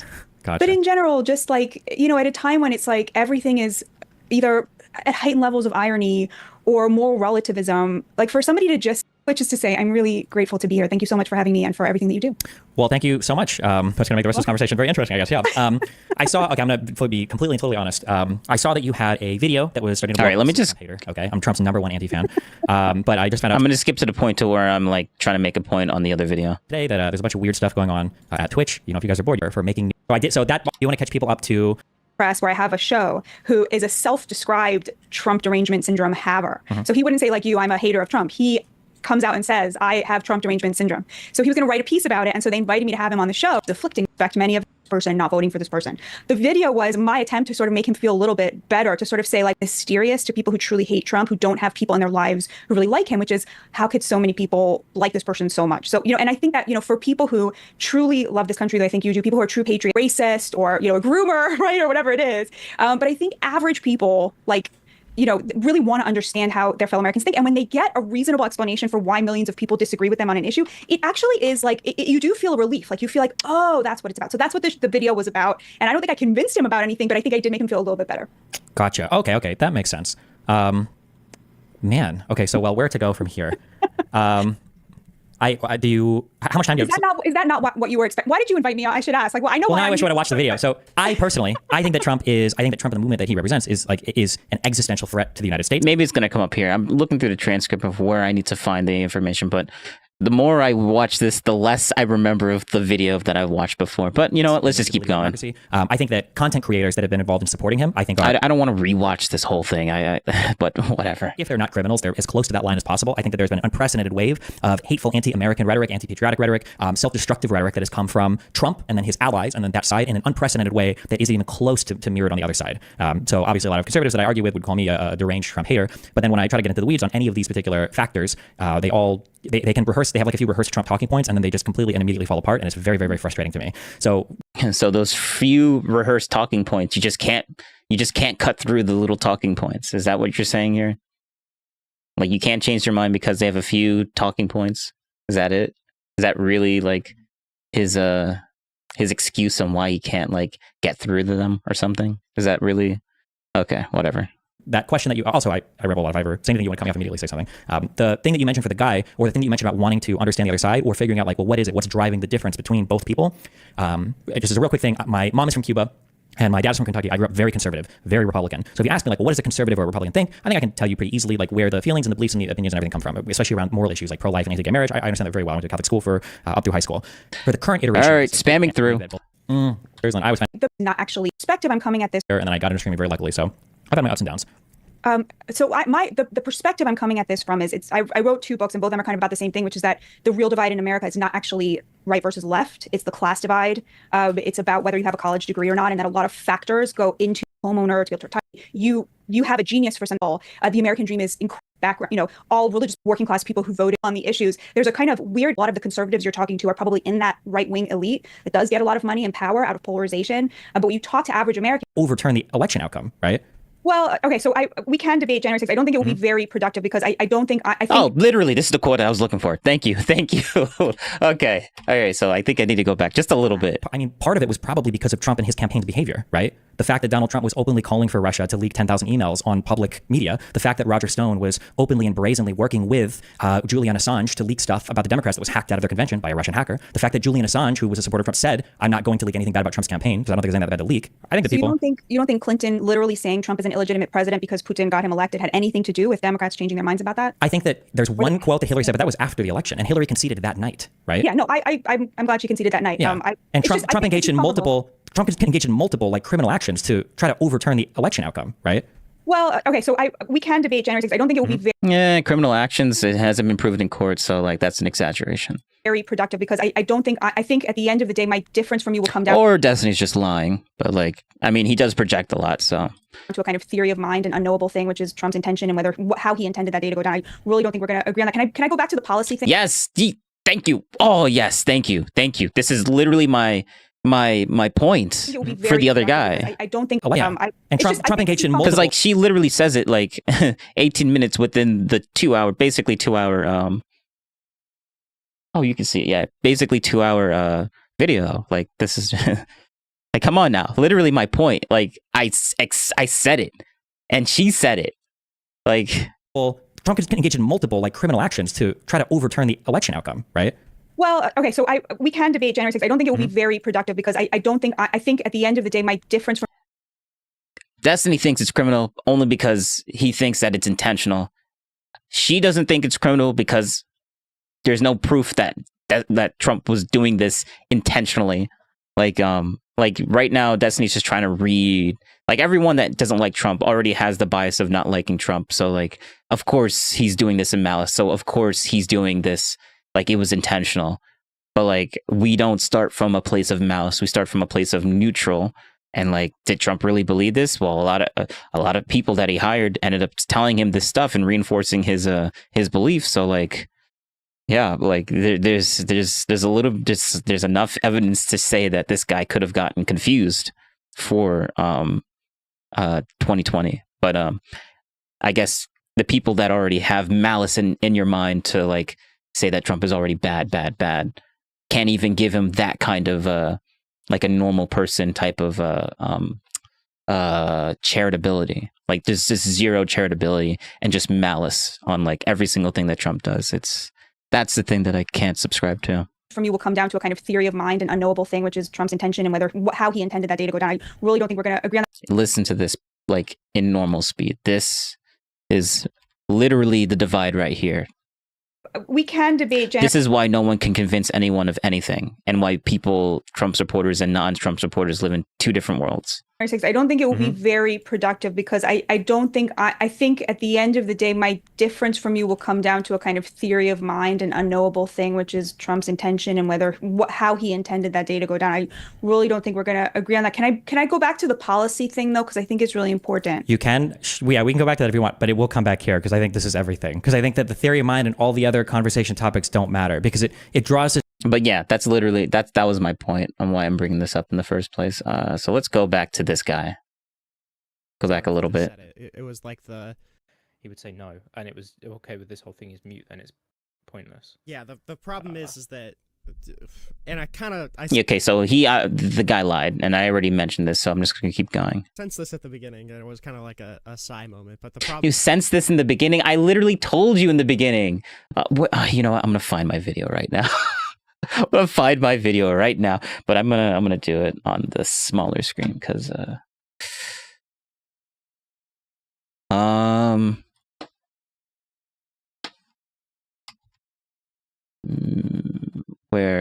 wait.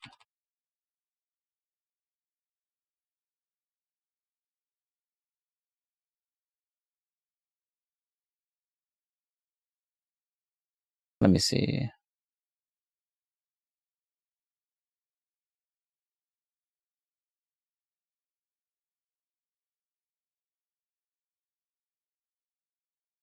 It's on my other channel. I mean, let's just hold up. Give me one. I don't know. Like, I don't know what this is gonna show up. So like, I'm gonna be ultra careful with what I show on stream.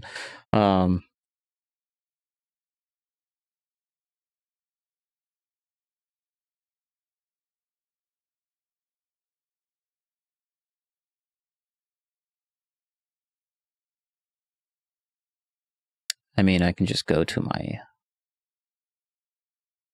link tree. Boom. All right. So shut up. That's me. Oh, there we go. Bro, that last no.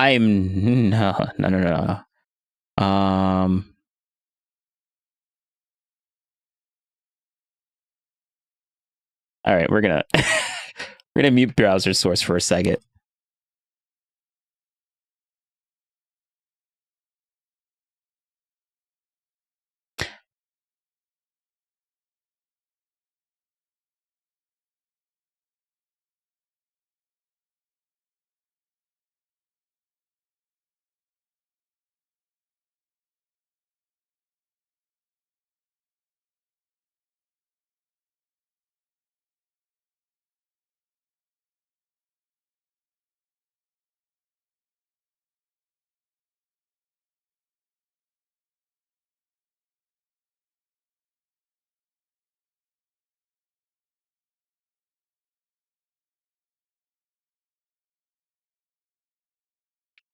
All right.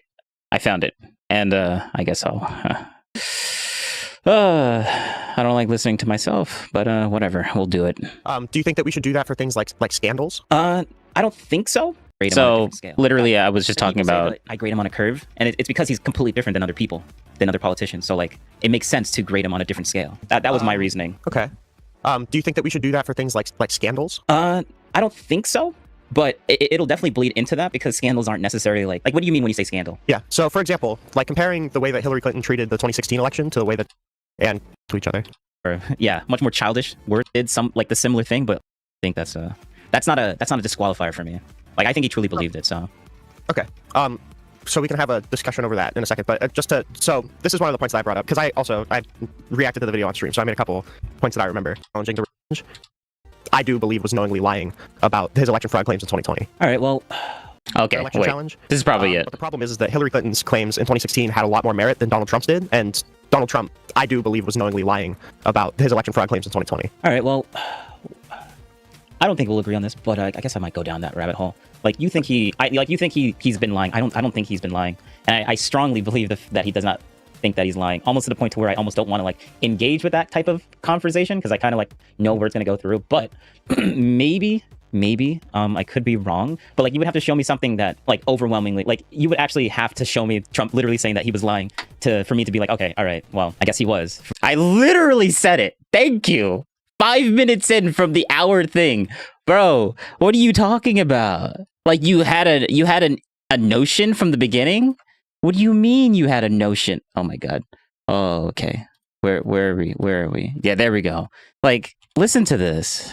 What? If I were to answer on his behalf as a giant assumption, bearing in mind it is an assumption, he would say no. And it was okay with this whole thing is mute and it's pointless. Yeah, the problem is that, and I sensed this at the beginning, and it was kind of like a sigh moment. But what do you mean sense this at the beginning? I verbatim told you this. I told you that quote. Is that whenever I asked him, like, or whenever, I don't know if I asked him or if he just said it. It was. Like, I just said, yeah, I did just said it. I did just say it. Maybe he's just misremembering. That's fine. The only thing that could really change my mind on this is Donald Trump coming out and saying, "I knowingly lied about this." Explicit, yeah. Yeah, it was like we. But also we don't later judge on, anything by this. Later on, it was also the point of like, I said this directly to him. I was like, "Listen, even if he did come out and say this, like, you're denying explicitly what he had already said, and just like writing it off as a joke." I'm not denying it.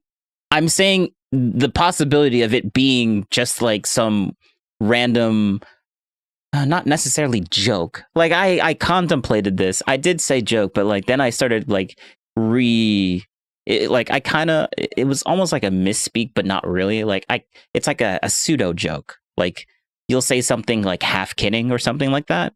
Like you'll exaggerate what you're saying, but then like you kind of mean it, but you don't mean it in that most exaggerated way.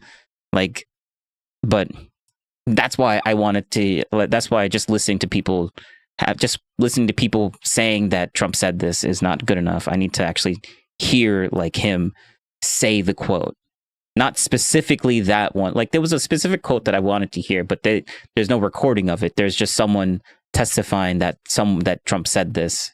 And doesn't this sound bad, guys? And I'm like, the whole thing is biased. So like if you're gonna try and say something as if he said it, like it's gonna be up to the interpretation of the person that's trying to remember what Trump said.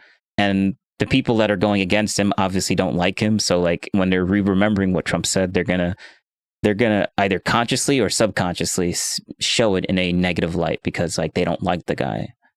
So that's what I mean by bias. And that's why bias is problematic, but like not necessarily a big problem. But like if you want to change my mind, I'm going to need something that isn't problematic. Because like that's a big thing, but let's keep going. If he did come out and explicitly say, "Hey, I was actually openly and knowingly lying about all of this," he would be like, "Ha, what a jokester." No, I didn't say that. Did you bring up? That's an outright lie. Okay, all right, that's an outright lie. But under testimony, Giuliani said I did not say that. Yeah, it was the Okay. that was. And if you think I'm lying, literally, we got the hour-long video right here. When I got too many tabs open. Too many tabs. Yeah, I think I jumped in at about, I think it was like 20 minutes in or something like that, and I was like, I'm just gonna hang in the background and look for a little bit. But yeah, what was the initial reaction to that? I was like, yeah, they can lie, but it's a Fifth Amendment right to lie. So he tried to break the connection between Giuliani and Trump. So he was like, okay, just because Giuliani said he was knowingly lying, that doesn't mean Trump knew that he was knowingly lying, which is like obviously on his No. I know what he's talking about. Timeline makes. I asked him specifically the Giuliani thing. Like Giuliani got before the January 6th speech, he was espouting something that could have possibly been of disinformation, but it wasn't outright convict. Like either Giuliani or another person, one of those people said something that was disinformation, but it wasn't proven as disinformation until after January 6th. So like the only information Trump had at the time was the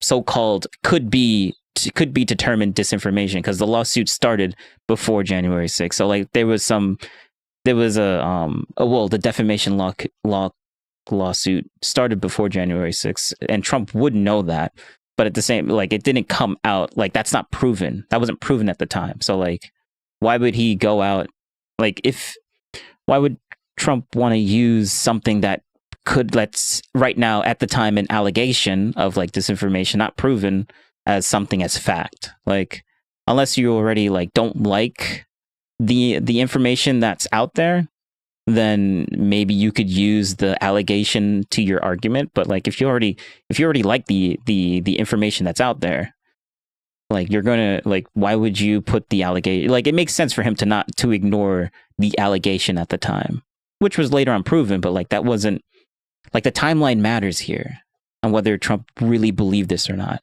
at the time. I think now he doesn't, but that's a nice little thing he did there. Giuliani and Trump. So he was like, okay, just because Giuliani said he was knowingly lying, that doesn't mean Trump knew that he was knowingly lying, which is like, obviously. Yeah, that's not how it was played out, but you guys can watch the video. Obviously on its face absurd. That's a misinterpretation of what actually happened. Yeah, I mean, I'm guessing, did you do a small amount of explaining, as in to say, well, doesn't this show the mindset of Trump to then choose the people that he has around him, that he surrounds himself with? Yeah, so the three main points that I brought up to that was that, one, it's not like Giuliani is a stranger, like, he was literally leading the re-election campaign. Two is that he was firing all of the people that disagreed with him, so like, obviously he's opening himself up to liars because he's firing everybody who says anything contrary to himself. I mean, you're just assuming that every person that he's firing everyone.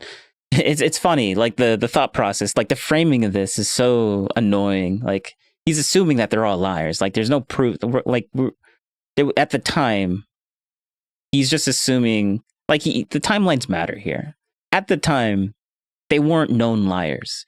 These were all just allegations of them probably being disinformation. And then after January 6th, that's when all these information, all this stuff, like lying, came out. Like, the whole January 6th committee came out in 2022.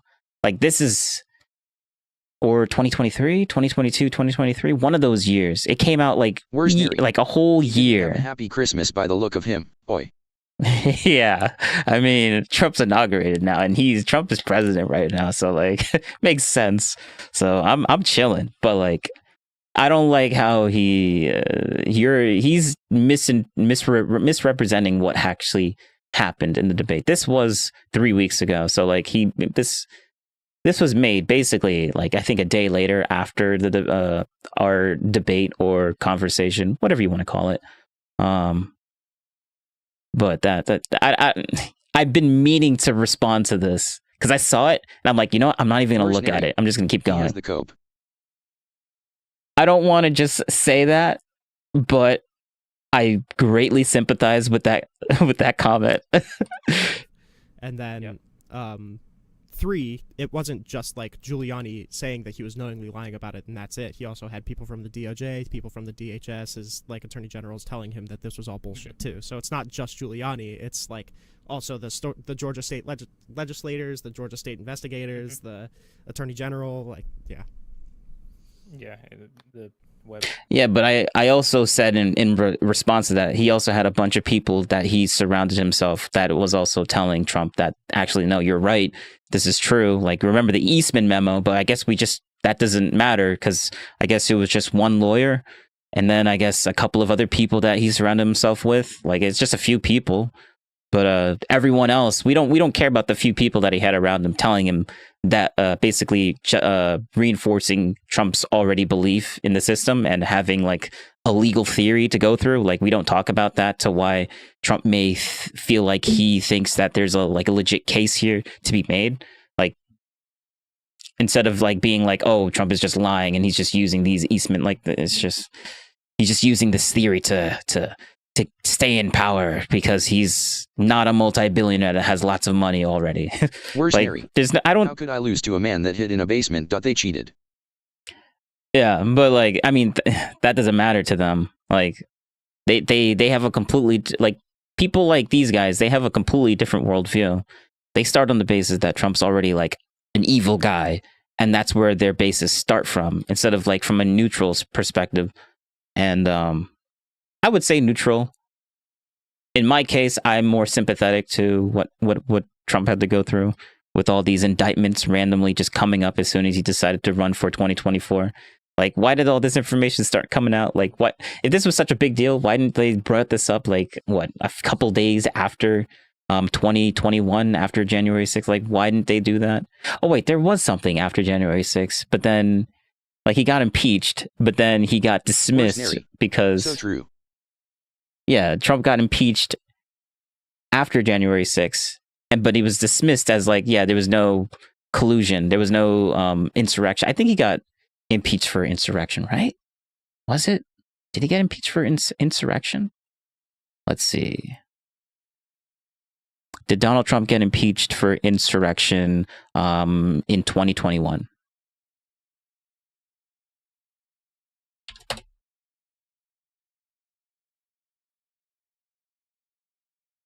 Yes. Oh, okay. But it was ultimately ruled, like, I already know the answer to this question. Like, it was ultimately ruled that he didn't do that. So there we go. Yes, in 2021, House of Representatives impeached Donald. We don't have to care after the pardons. Yeah, true. Honestly, indictments of insurrection following the January 6th Capitol attack. The House passed an article of impeachment vote to include support from 10 Republicans. The Senate seat trial and acquittal. Yeah. Yep. 57 and 43 in favor of conviction, falling short of the 2/3 majority required to convict, resulting in Trump's acquittal. Yep. That was kind of close, though, not gonna lie. Like, you need 2/3, not just half. You need 2/3, which is, you would need 66% of 100%. I want to say this is 100. Yeah, this is 100. So he would need 66 people to vote yes. So it got close. It got close. A little bit, like 9 votes off, but like hey, they voted and they said that he didn't do it. So there you go. This was official. He didn't do that, but people keep claiming this, and it's stupid. like they support the system so much, but then when the system gives them the information that they don't want, they completely ignore the fact that it even happened. Like, everyone that doesn't like this acquittal just writes this off as like, oh, it was a technicality since he wasn't in office, therefore that's the only reason why he didn't actually get impeached. But I'm like, that's cope. That's real cope right there. Like, they filed for this. He didn't get 2/3 of the majority. Like, he wasn't impeached. I mean, he was impeached, but he wasn't convicted. And we can delete that.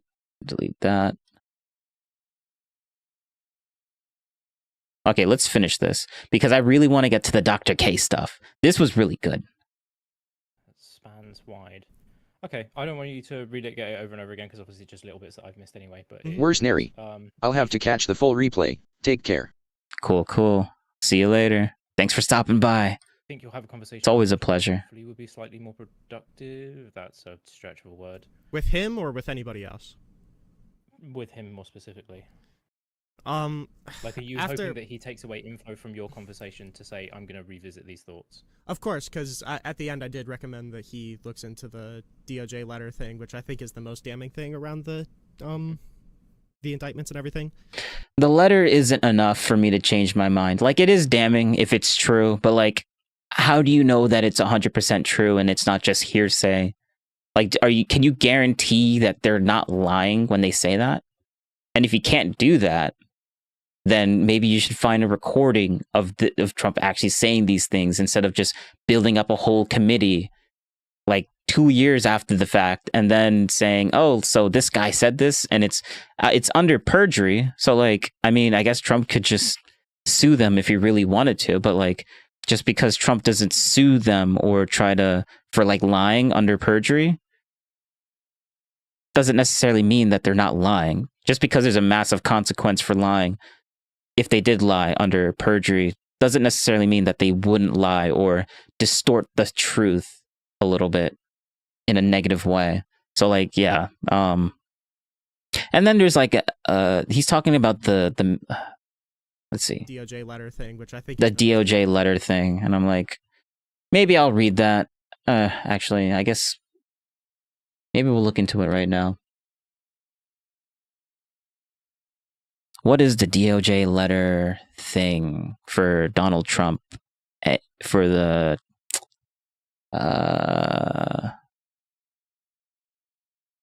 January 6th committee?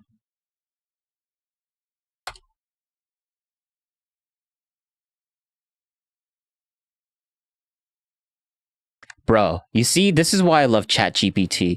You see this sentence here? What is the DOJ thing for Donald Trump for January 6th committee? The most vaguest thing well, not the most vaguest thing, but super completely distorted sentence, but it was able to figure out what I was trying to talk about.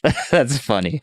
In July 2023. Oh, so this was even 2023. This is even so almost 2 to 3 years since the whole thing happened. That's when they put all this stuff together, and that's when they started saying, hey, bro, all right. I mean, whatever.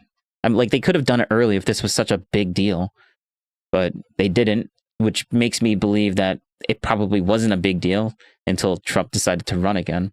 I'm like, so you would have gotten away with, Trump could have gotten away with doing this type of stuff if he didn't run away, which makes it me believe that you didn't really care about it until he decided he wanted to become president again. So that's fishy. If this was such a terrible thing in their eyes. But anyways, former President Donald Trump received a target letter from the Department of... Wait, no, this might not be the thing I'm talking about. Indicating a subject efforts in 2020. Oh, this investigation led... Oh. Received a judgment indicating a subject special... Blah, blah, blah, blah, blah. Proceeding, conspiracy, official proceeding.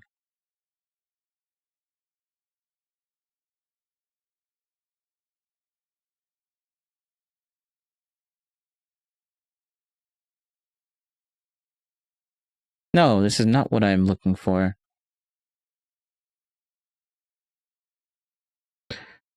What did the letter say specifically?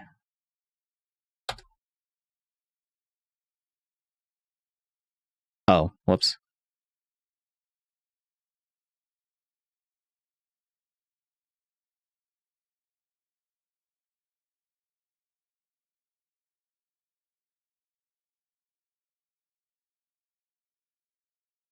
Wait, what? While the exact contents of the targeted letter have not been publicly disclosed. Okay, well, I think the issue is that it doesn't actually know what I'm trying to ask for. I think it's because like the guy told me that he, right? Unless the guy told me that he read it, right? And he wouldn't lie about that information. So this is not the thing that I'm supposed to be looking for. Yeah, this is wrong.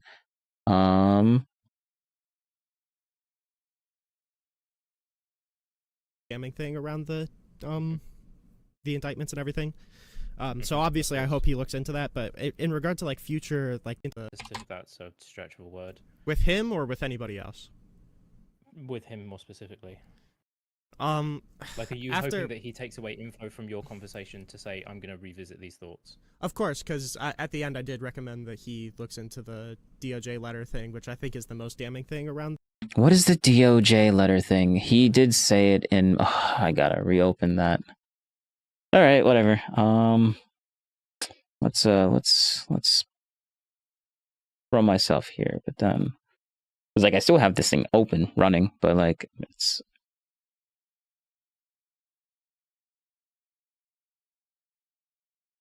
All right.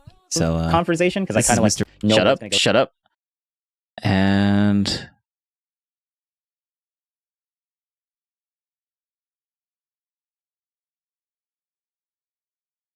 oh, we can literally just boom.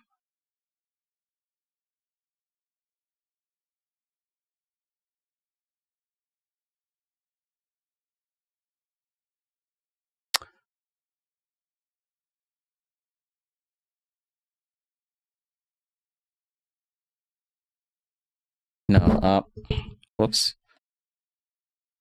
What was the thing that I'm looking for?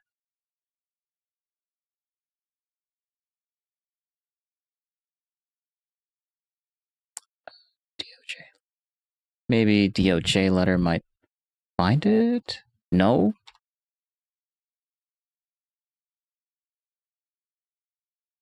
Oh, well, he did say it at the end, so...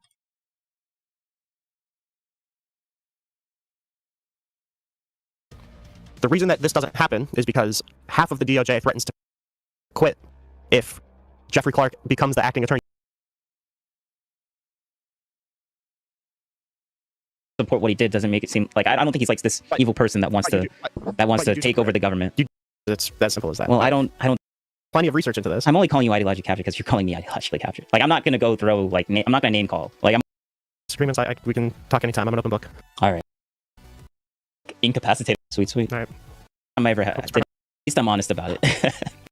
Interpretation of the facts that you've presented. Okay. Provided, other than just off of a hunch. I don't just captured. I mean, but I could say that you're I don't think he's like this evil person. A bit more, but you know it happens. If you want me to send you any sources, I've got a big doc. I'm more than willing to do it. But yeah, I mean, I appreciate the conversation though. I would suggest looking into the Rosen thing, and maybe. Okay. Oh, Rosen.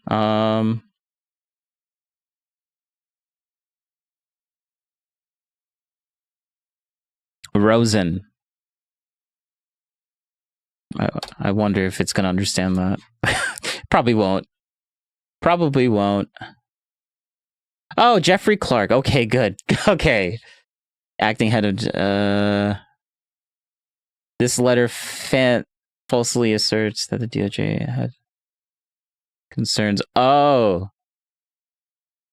Okay, so this is... Yes. We found it. We have found it. Yeah. I can...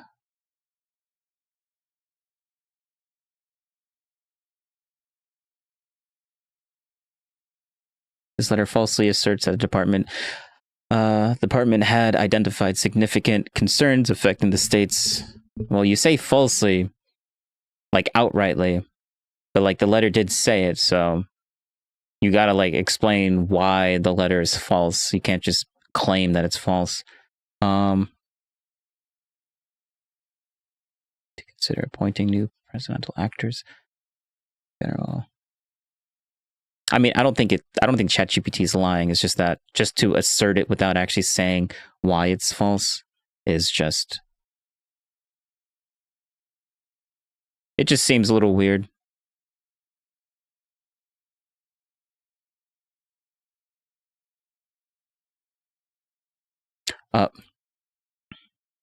In summary, the DOJ letter thing refers to the draft letter by attempted. Wait, is that like the smoking gun? So he made a letter that was false, therefore he was trying to like steal an election, and he was intentionally doing it. Like, how do you not know that he wasn't just wrong with the information? And like, that doesn't prove that he's lying. It's just that he sent out a piece of information that was wrong. False doesn't mean lying or trying to do something like malicious or intentional. Like, if you truly believe something, then you're gonna, and if you truly believe something that's wrong, you're gonna send out wrong information. That doesn't mean that you're lying and you're trying to like, yeah, that's okay.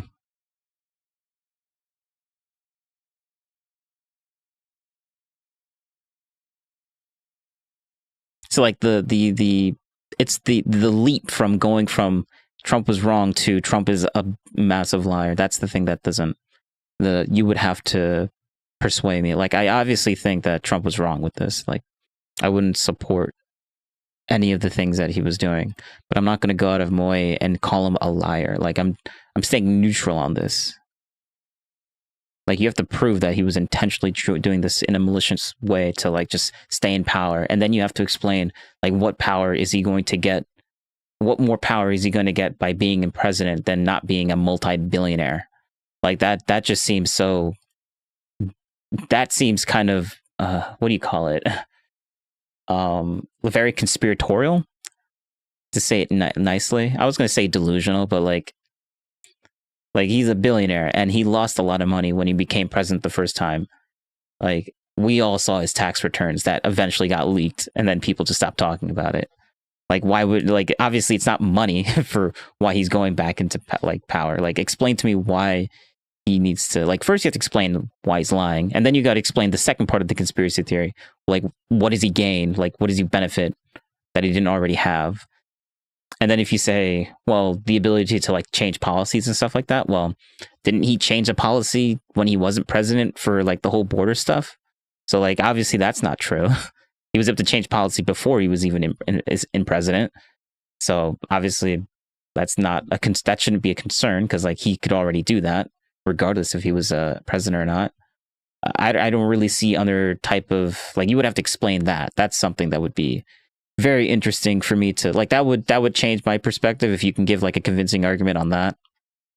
But yeah, I think we're done with, no, we're not done with it yet. We still got more.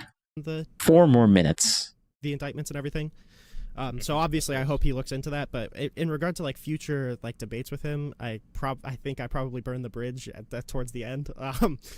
But I mean, not really. I mean, I find it kind of frustrating the way that you framed the whole thing, but I would talk to you again. If he wants to, he can, but it's probably going to go the same way, because I don't think he's like an honest actor. Do you think he Really? What do you mean? Bro, I literally said at least I'm honest at the end. Like, I literally told you 5 minutes in that that's what I needed. Like, what do you mean honest? Not an honest actor. If anything, I was honest. Like, you could just say that I'm ignorant. Like, I would take that. Like, I would agree with that. Like, but like, bro, if anything in this entire thing, I was at least honest. That is, okay. That bothers, that rubs me the wrong way. I'm not gonna lie.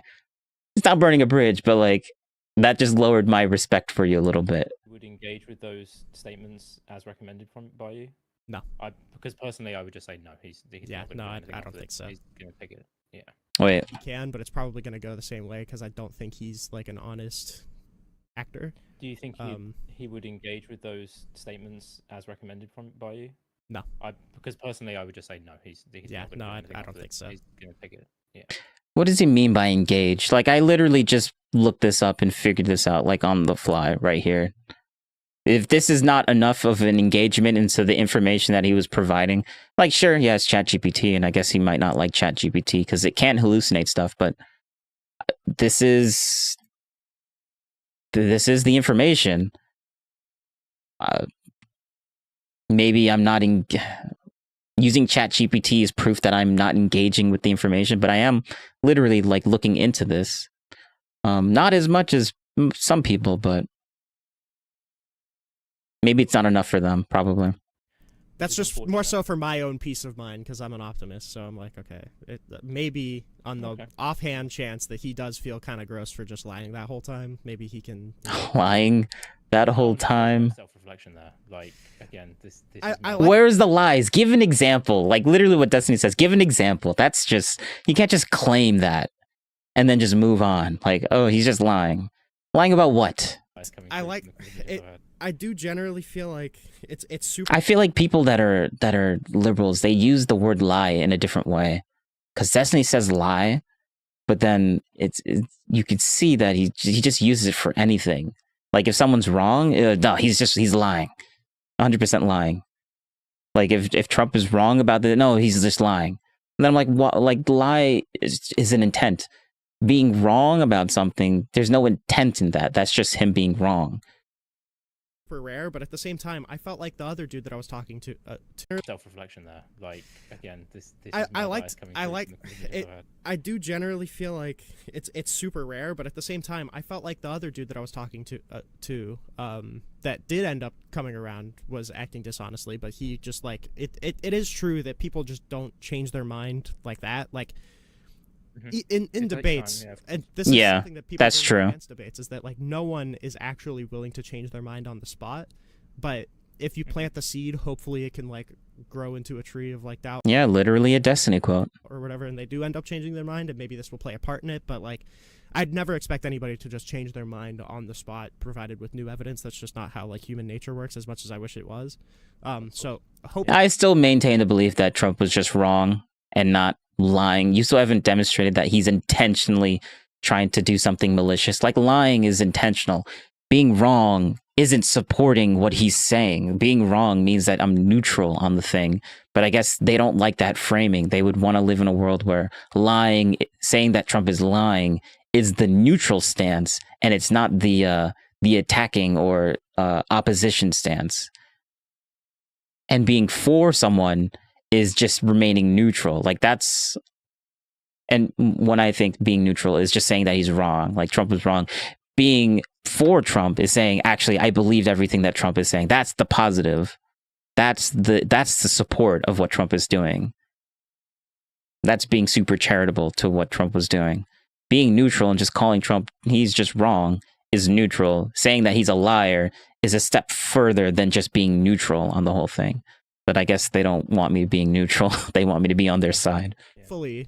And I've had this like interpersonally when I have like arguments with family members too. It's just like, hopefully this planted a little seed of doubt. So maybe he'll know where to look if he does start to question shit like that. I already think that Trump was wrong about that. Like there's no like, I already thought that Trump was wrong before I talked to you about this. Like if your whole goal was to show that Trump was wrong about this, then you've done it. Good job, I guess. But like, if your whole point was to prove that he was lying about this and intentionally and maliciously doing this to further his goals, then you didn't do that. All you did was show more and more evidence of him being wrong. And I'm like, yes, I already agree. Trump was wrong about this. But that doesn't show that he was intentionally trying to do this to further a malicious cause, because like that's what lying entails. Like there's an end goal to lying. There's an intent. So what is Trump intending on doing with this lie? And I already explained why those other. I already gave 3 other reasons that it can't be. So he has to give me an alternate reasoning for that. Okay. No, that's fair. I can see the optimism. I can see it. I'm not reaching for it yet, though. I'm fighting to keep it. To be clear, like after some of the, I've been hosting those TikTok live things, and after the third person coming in saying, "Yeah, Trump's authoritarian," I just like it. I'm like, okay, well, I don't even know what to do here. I don't even know what to do now. Like, where are you meant to like grow off of this? It just doesn't make an awful lot of sense. Because Also, that video was hilarious. Yeah. Okay. Well, I won't keep up with a load of your time. I'm sure you've got. Well, what's the next thing you're moving on to? I'm probably gonna read the at least like the factual findings from the House Ethics Report on Matt Gaetz, and then I'm gonna take a little break until probably day after Christmas. Okay. Well, I hope you have a good holiday. I appreciate letting me jump in rather quickly to do a quick review on this. If you don't mind, obviously, the video that I went over reacting to reacting to Wise Guy. Yeah. That will go up. Reacting to Destiny either today or tomorrow. Yeah, I'll probably watch it. Whether or not it's on stream, I don't know. But if you wanna, I don't know if anybody's. I'll probably upload this. So if you wanna share where they can find you too, you're more than welcome to. I believe I'm Rune Black on YouTube. I'm Rune Black Live on Twitch. Rune Black on Kick, and so this Rune Black guy, he's the guy that okay, so he watched this guy watching me watching Destiny. Okay, yeah, okay, I'm gonna have to watch that. Let's see videos.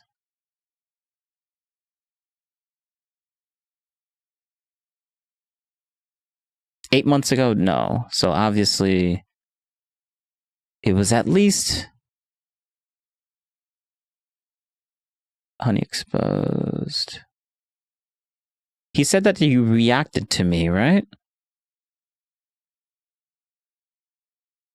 It's not 4 months ago. Oh.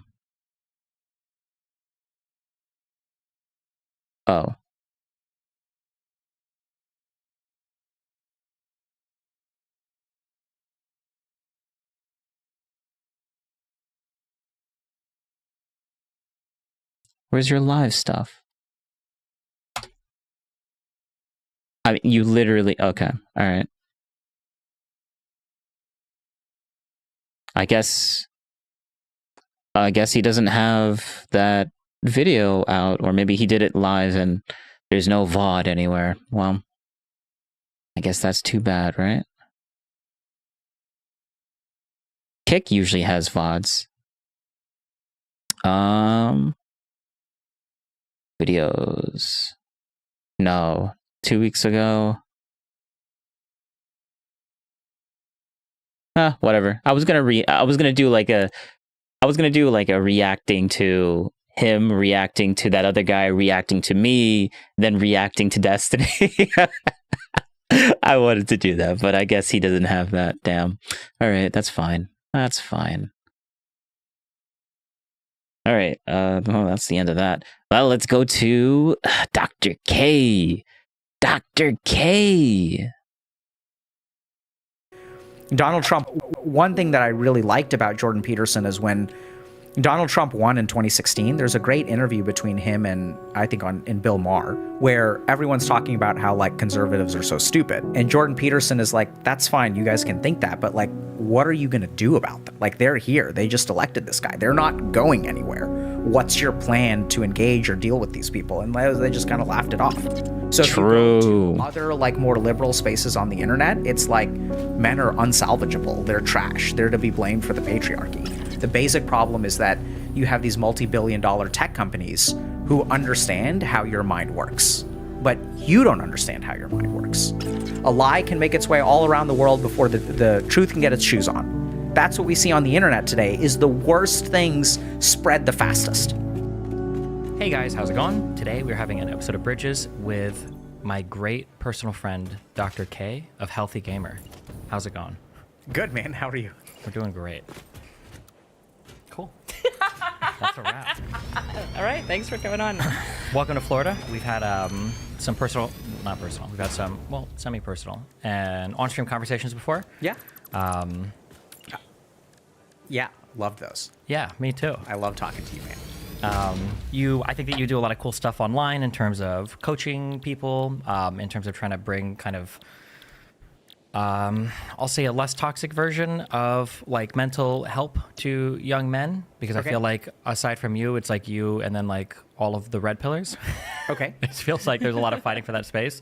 And I'm sure there's probably other content creators out there as well that I just don't see because I'm not in that particular sphere. But yeah, what man, I don't know why my mind is blanking so hard right now. Kind of like well, I think it's great to be here, first of all. Like, this is super cool. Like, I'm really excited. I've been looking forward to this conversation for a long time. Yeah, me too. I think I've really enjoyed watching y'all.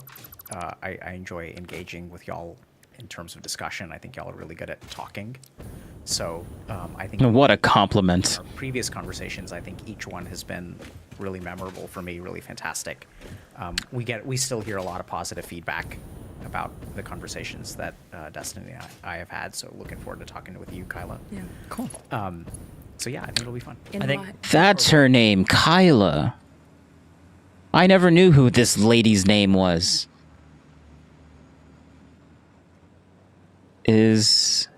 Oh, well, she's not on the Destiny. Is this? Oh yeah. Okay. Well, he just said Kyla. Who is this? Not so. Erudite. I remember that name. Real quick, I think an interesting dynamic is that we've spoken a lot before, but on bridges, these are generally first conversations with people. Yeah. So if you want, I guess, do you want to kind of catch the audience up with what you do and how would you describe it to, I guess, anybody that was inspiring? Sure. Yeah. So we try to help people. We try to help the digital generation with their mental health. That's like kind of what we do. So I'm a psychiatrist by training, and one of the things that I found about, I want to say, 9 years ago now, so it's been quite the journey. So I was a second-year resident at the time and was really concerned about tech addiction and talked to my mentors and stuff about it, but no one seemed, this is like back in 2015, so no one was like super into tech addiction at that point. So I started working with predominantly like gamers who were struggling, and then found that I was having the same conversations with them like over and over and over again. That a lot of what I was doing was not psychotherapy, but was more like psychoeducation, just teaching people about how their brain works, how their mind works.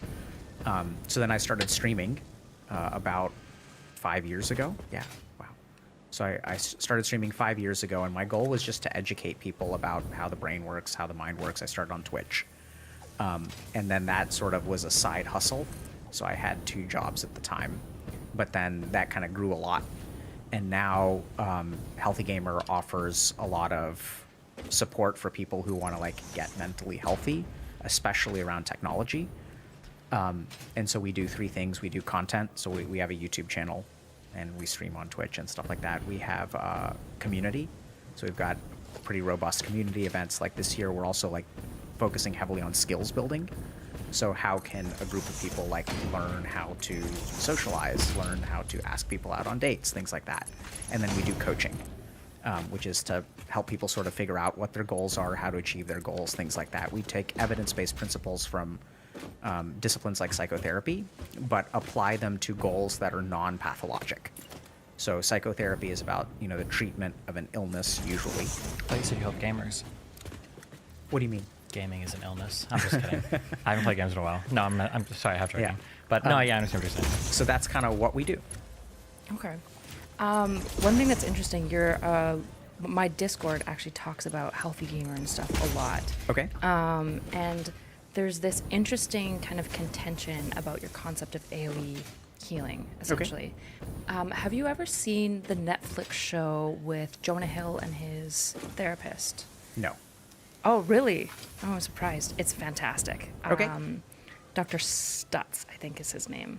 But he's also very concerned with this idea how there's a lot of talk about mental health. This is 3 hours.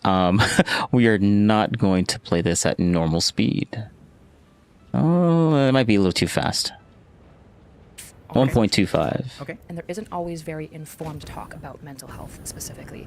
How do you feel like how do you bridge that dynamic? Because there's this, I feel like when I talk to a lot of psychotherapists and stuff, there's a lot of nervousness about talking on social media, particularly if they're experts of their field. And it feels like the less expertise somebody has, the more comfortable they feel talking on social media specifically about mental health. So how do you bridge that? Well, so I mean, I think that's a great problem. I mean, it's not a great problem, but it is a great encapsulation of a fundamental problem. So I think I saw a study, I don't have the reference at the tips of my fingers, but there was a study that came out, I think in late 2024, that did an analysis of ADHD TikToks. And I think it found that 95% of TikToks related to ADHD are somehow factually incorrect. So there is a gigantic amount of poor information out there.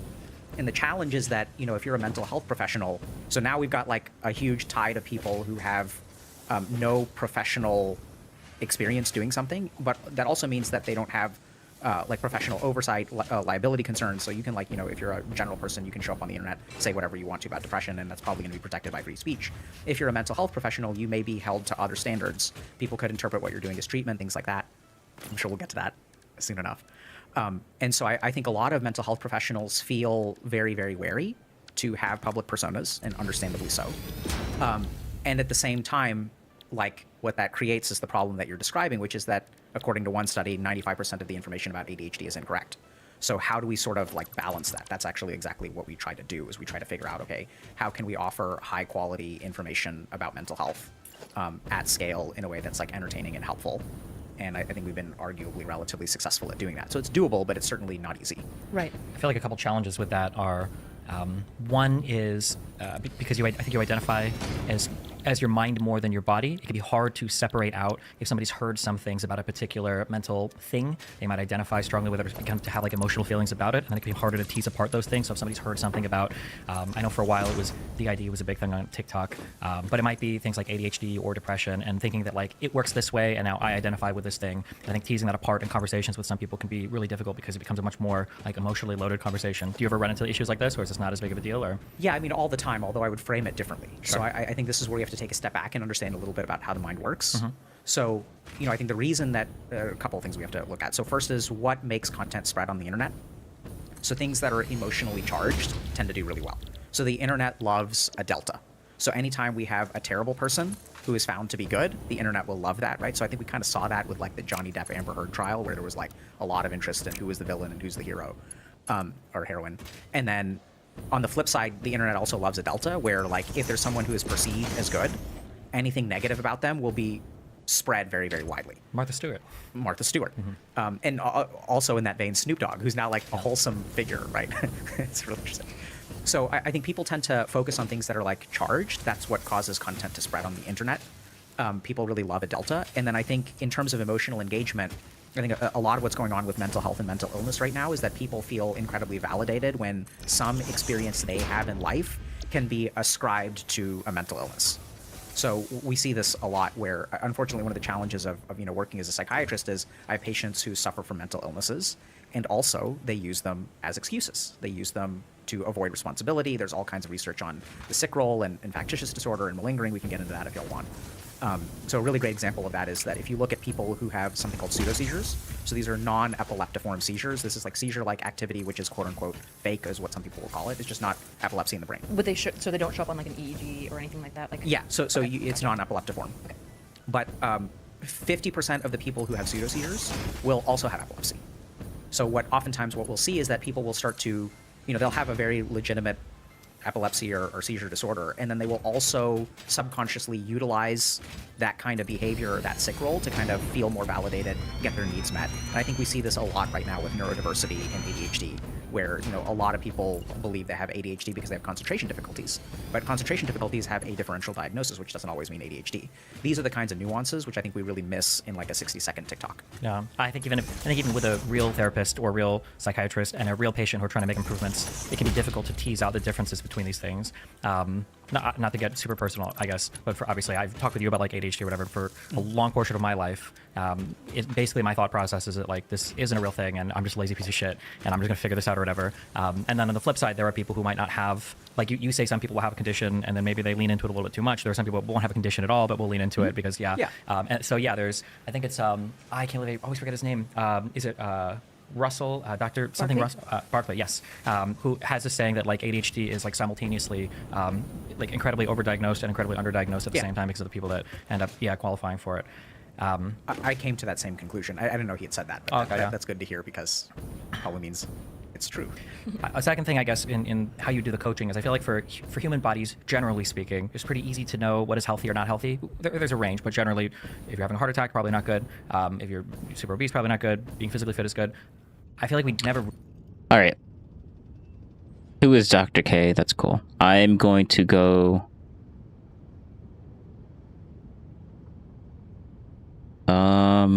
violence. I think you're right, but I don't. Andrew Tate is coming back. The world. Oh.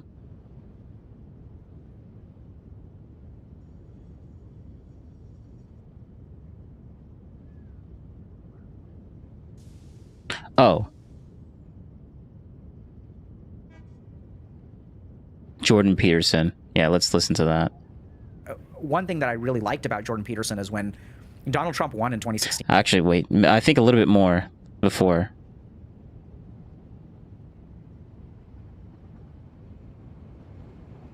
All right, let's start from here, because I don't really care about the video game violence nonsense. I think you are right, and I don't agree entirely with your conclusion.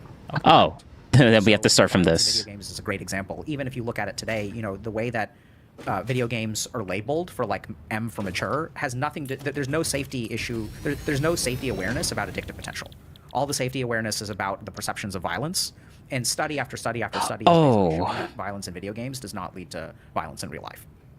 So I think that there was a lot of like misunderstanding of the problem by older generations. And since they're communicating something that doesn't resonate with the people that they're talking to, it just gets a lot of pushback.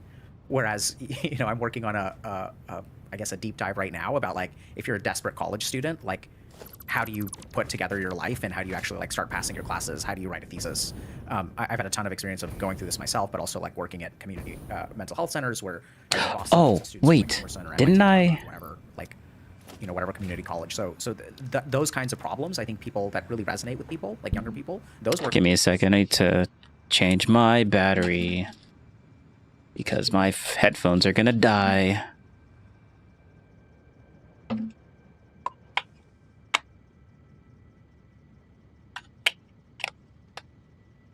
I love these SteelSeries things, man. Just have a little hub that just charges the other battery as you're using this one. And it charges it basically almost instantly.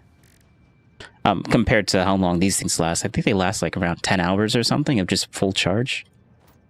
Oh, it feels that way, honestly. I only have to replace it maybe once every other day.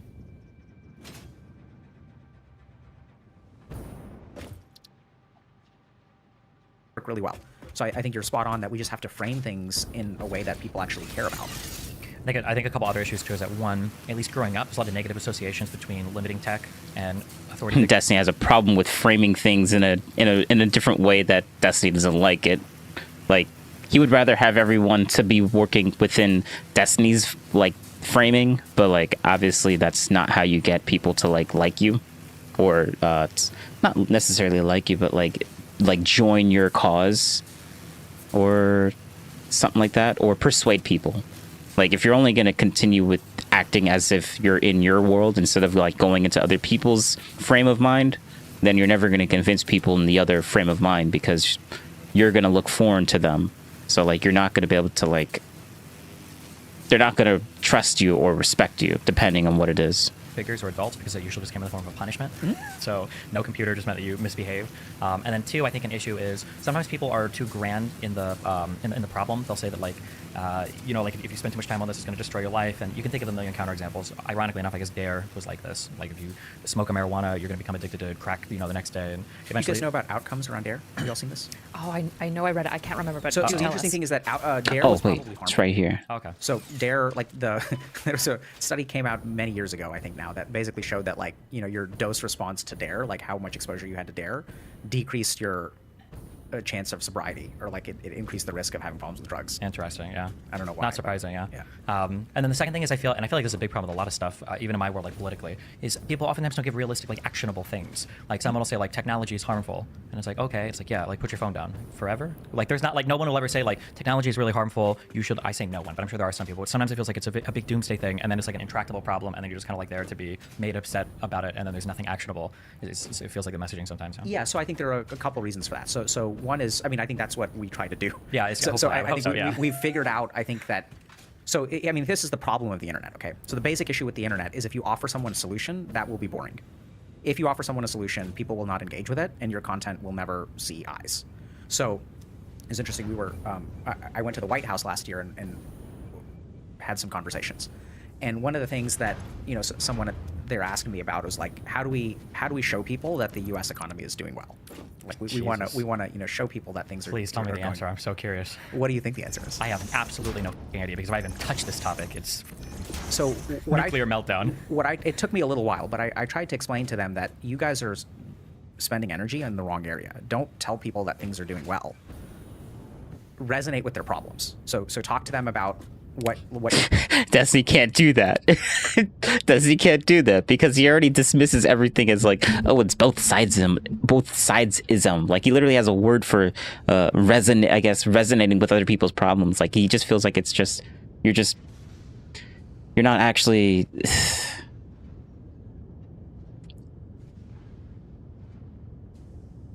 yeah, you just can't do that. He can't fathom this right now, but the Destiny right now is in listening mode and not argumentative mode, so he's just gonna take it in. How there's still a long way to go because there's just not an emotional resonance. See, look at him. See, he completely disagrees with that. Look at that. Well, resonate with their problems. So talk to them about what you've done, but how there's still a long way to go because there's just not an emotional resonance. Completely disagrees. And that's what we've kind of found is that, like, if I make a video basically focusing on the problem and understanding the problem, I think works way better than the solution. And generally speaking, if you look at human beings, their capacity to implement solutions is incredibly low. The third thing to consider, which I think a lot of people don't put a lot of emphasis on, is that, I know it sounds crazy, most human beings don't usually need solutions. So what most human beings need is for their emotions and some amount of validation, their emotions to be decompressed so that they can think clearly. So if you look at like a lot of what we see in psychotherapy or in coaching, I work with so many coaches who are like, my client is struggling with this, is struggling with this, is struggling with this. Like, I don't know how to solve their problems. I don't know how to solve their problems. And then, generally speaking, what we sort of counsel for is like, there's certain evidence-based techniques that we use, but generally speaking, what happens if you stick with it long enough, all boats will start rising together. So once people, I know that I would imagine people who are listening to this can resonate with this, where the biggest problem with most people's lives is that they're in their own way. Like, you can't get out of your own way. Like, you can study hard, you can work hard, you can be more patient. The only problem is that for whatever reason, you're getting in your own way. You can't bring your best self forward. So oftentimes, one of the biggest things that I've learned is that, like, just explaining problems to people, helping them feel sort of somewhat validated, but I don't think it's just validation for the sake of validation. Like, I don't think that's enough. I think you really need to help people understand why they work the way that they do. And once you give someone an owner's manual to their body, their brain, their mind, that's how I really view the work that I do. Like, sure, it's like mental health or digital generation, but I think the basic problem is that you have these multi-billion-dollar tech companies who understand how your mind works, but you don't understand how your mind works. So there is a fundamental, like, difference in the quality of, like, weaponry on each side. One side is playing with, like, straws and little wads of spit, and the other side is playing with, like, nuclear weapons. Mm-hmm. And all we really need to do is equip people with the knowledge of how they work. Where do your desires come from? Why is it that you can't focus? What does TikTok do to your focus? What goes on when you watch a bunch of ADHD TikToks? How does that affect you? And the more that we... Yeah, I'm 100% for the TikTok ban, by the way. Yep, 100% for it. We don't need it. It destroys people's attention spans, and that's a bad thing for people. Like, if your attention span is small, well, like, it's just... I don't really know. I don't really think I need to explain it, but like, if you have a small attention span, you can't focus on things as easily as it literally gives people ADHD, or colloquially ADHD. Like, technically it doesn't give you ADHD, but like, it destroys your attention span, which means that you can't pay attention to things long enough. Like, you have to keep, like, you show the symptoms of ADHD when you have that type of attention span, I guess. Yeah. Equip people with an understanding of how they work. Generally speaking, we see good outcomes. So TikTok gone? Yes, thank you. Former governor of Maryland, Martin O'Malley, and it was really funny. Trump bringing back TikTok? Nope. Completely against it. Nope. Trump, that's a bad idea. Don't do it. From a political perspective, what you just said was a message basically that gave me like a week ago, and I'm going to try to reframe all of my stuff into that. And it's actually basically identical to what you said, but in a different way.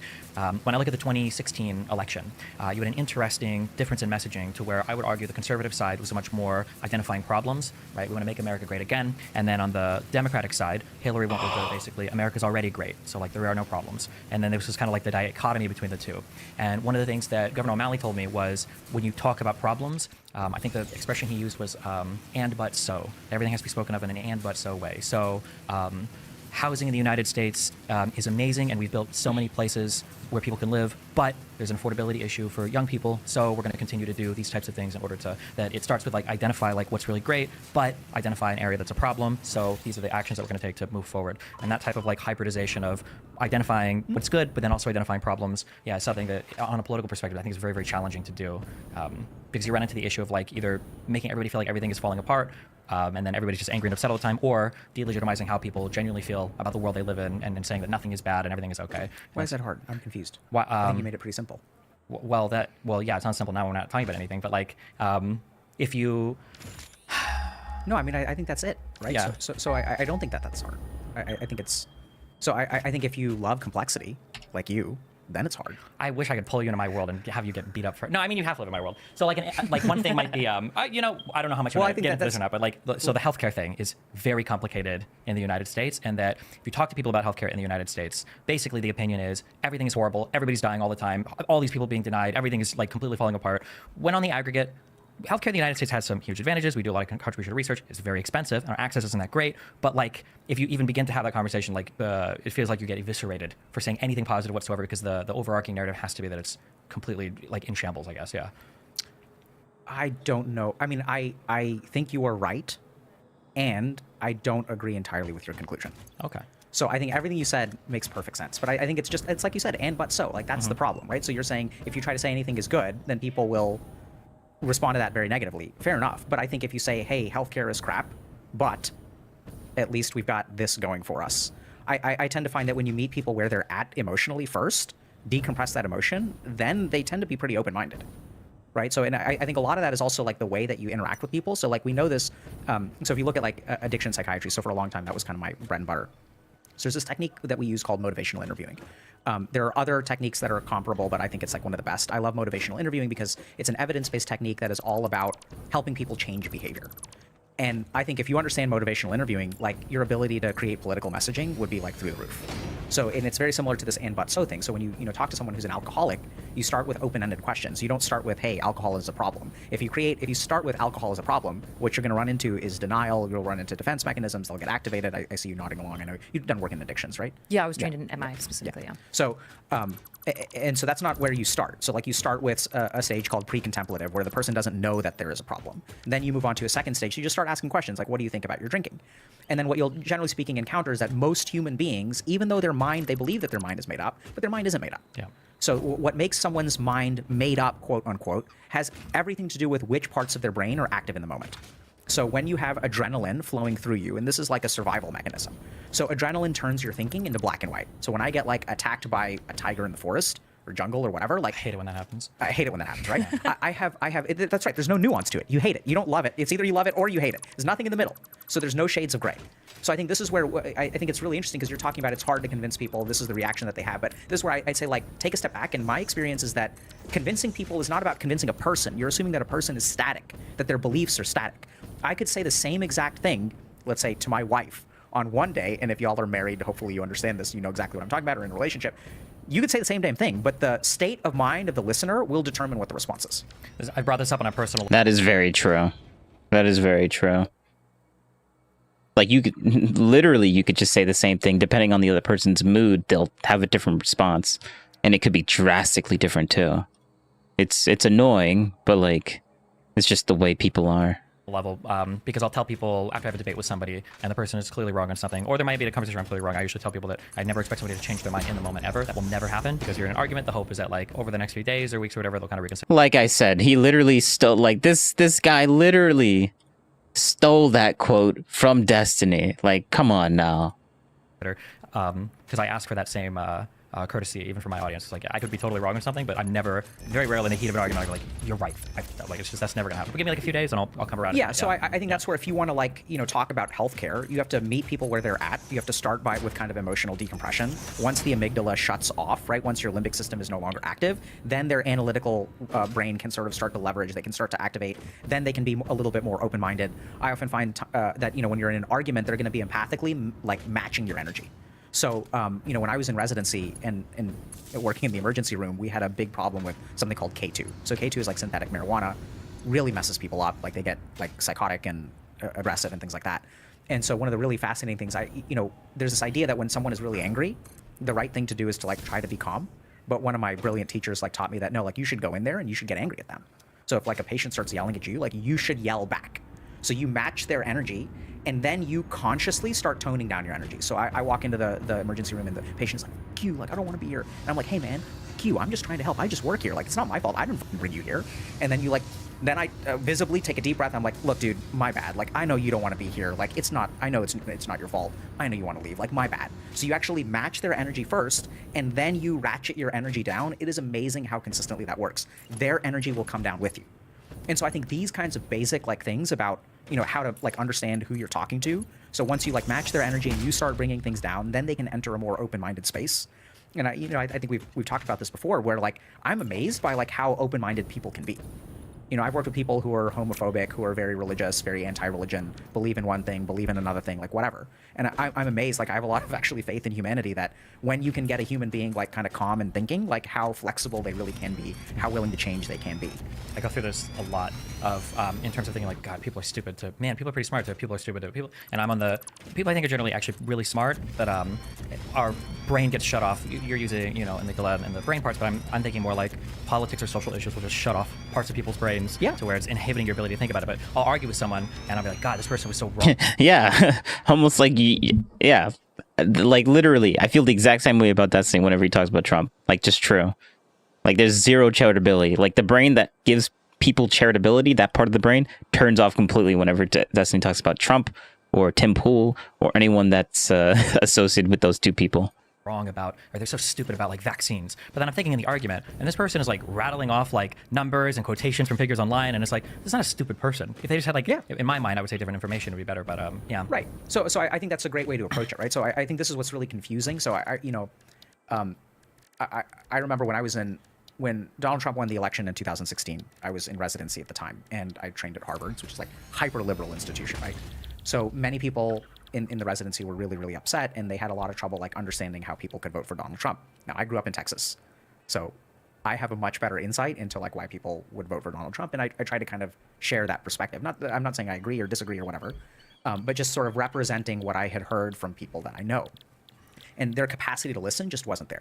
So I think when you're kind of talking about, you know, humans are stupid, humans are smart, humans are stupid, humans are smart, I think there are a couple of lessons that I've learned. The first is that's exactly what I'm talking about. It's not that humans are stupid and humans are smart. It's which parts of the brain are active at a given time. The second thing is, what do I want to say? The second thing is that if you think someone has a belief that you think is incredibly stupid, that means that, I don't know how to say. Actually, this part right here, very, very, this is very insightful. This is very important to understand. This concept. The brain are active at a given time. He's about to say it though. What did I want to say? Yeah, the second thing. The second thing is that if you think someone has a belief that you think is incredibly stupid, that means that, I don't know how to say this. That means that there has to be something. So if you can't see why someone is doing something, or let me think about a better example. Okay, so let's say like I'll use a clinical example. So one time I had a patient who was addicted to heroin. Good drug to be addicted to, okay. Huh? A very addictive drug. Yep. Feels good, yeah. So and don't recommend, but yeah. It was early in my career, and the person was like, they were doing really well in life. They were like, before the heroin, were married, or still were married at that point, you know, had kids, had 2 teenage children, very successful professionally. And so like, I was really confused about like, you know, why does this person continue to use heroin? It's wrecking your job, it's wrecking your marriage, it's like destroying your relationship with your children, it's messing up your health. And so like, I don't understand like why you don't stop, right? So the more negatives that I see, what that means is that, and I don't see the positives, but if you see a ton of negatives, then there has to be something even stronger on the positive side for that person to engage in their behavior. Yeah. Right? So when I talk about this, I always... For anyone that cares about math and the game that I'm playing,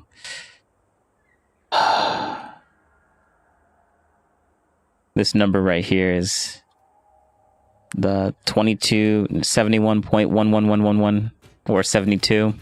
That's the amount of buildings of these. That's the amount of buildings I need to build with this. So I need to... all right, 71 buildings. Cool. I'm gonna have to figure out how to get compacted coal here too as well. always try to stress to people that like nobody is ever crazy, or even if somebody is crazy and they seem like they're being irrational, the behavior is never random. There's usually a really good reason. Even for like maladaptive behaviors are not random behaviors. They're maladaptive because they were adaptive to something and they probably work. And it's so funny because people have like, this guy's such a piece of shit. It's like, well, why? Because every time we get into an argument, he starts screaming and he does this. And it's like, okay, what happens afterwards? Like, well, I just walk out or whatever he wants. Like, fuck it. Like, I don't care anymore. And it's like, sounds to me like he's doing exactly what he should be doing because he's getting what he wants every single time. So it's not actually random at all. It's not crazy at all. It seems like it's working perfectly. So I understand. Yeah. Yeah. So I think that's where like anytime we're talking about, people who believe really stupid things, there's a lot of emotional charge. And I think that if you think someone believes something incredibly stupid, you need to try extra hard to understand what that is. Mm-hmm. And what I tend to find also, because human beings are like empathic, is that the harder I try to understand their point, the harder they will try to understand mine. Because generally speaking, we'll mirror, right? If I like walk up to you and I smack you across the face, you will respond to that with like anger and maybe violence or whatever. And if someone says, I don't know if you'll ever see, but like, if you're at the airport and like the person who's checking you in for your flight is like, have a nice flight. And you're like, you too, even though they're not going anywhere, right? So we'll say these kinds of things all the time.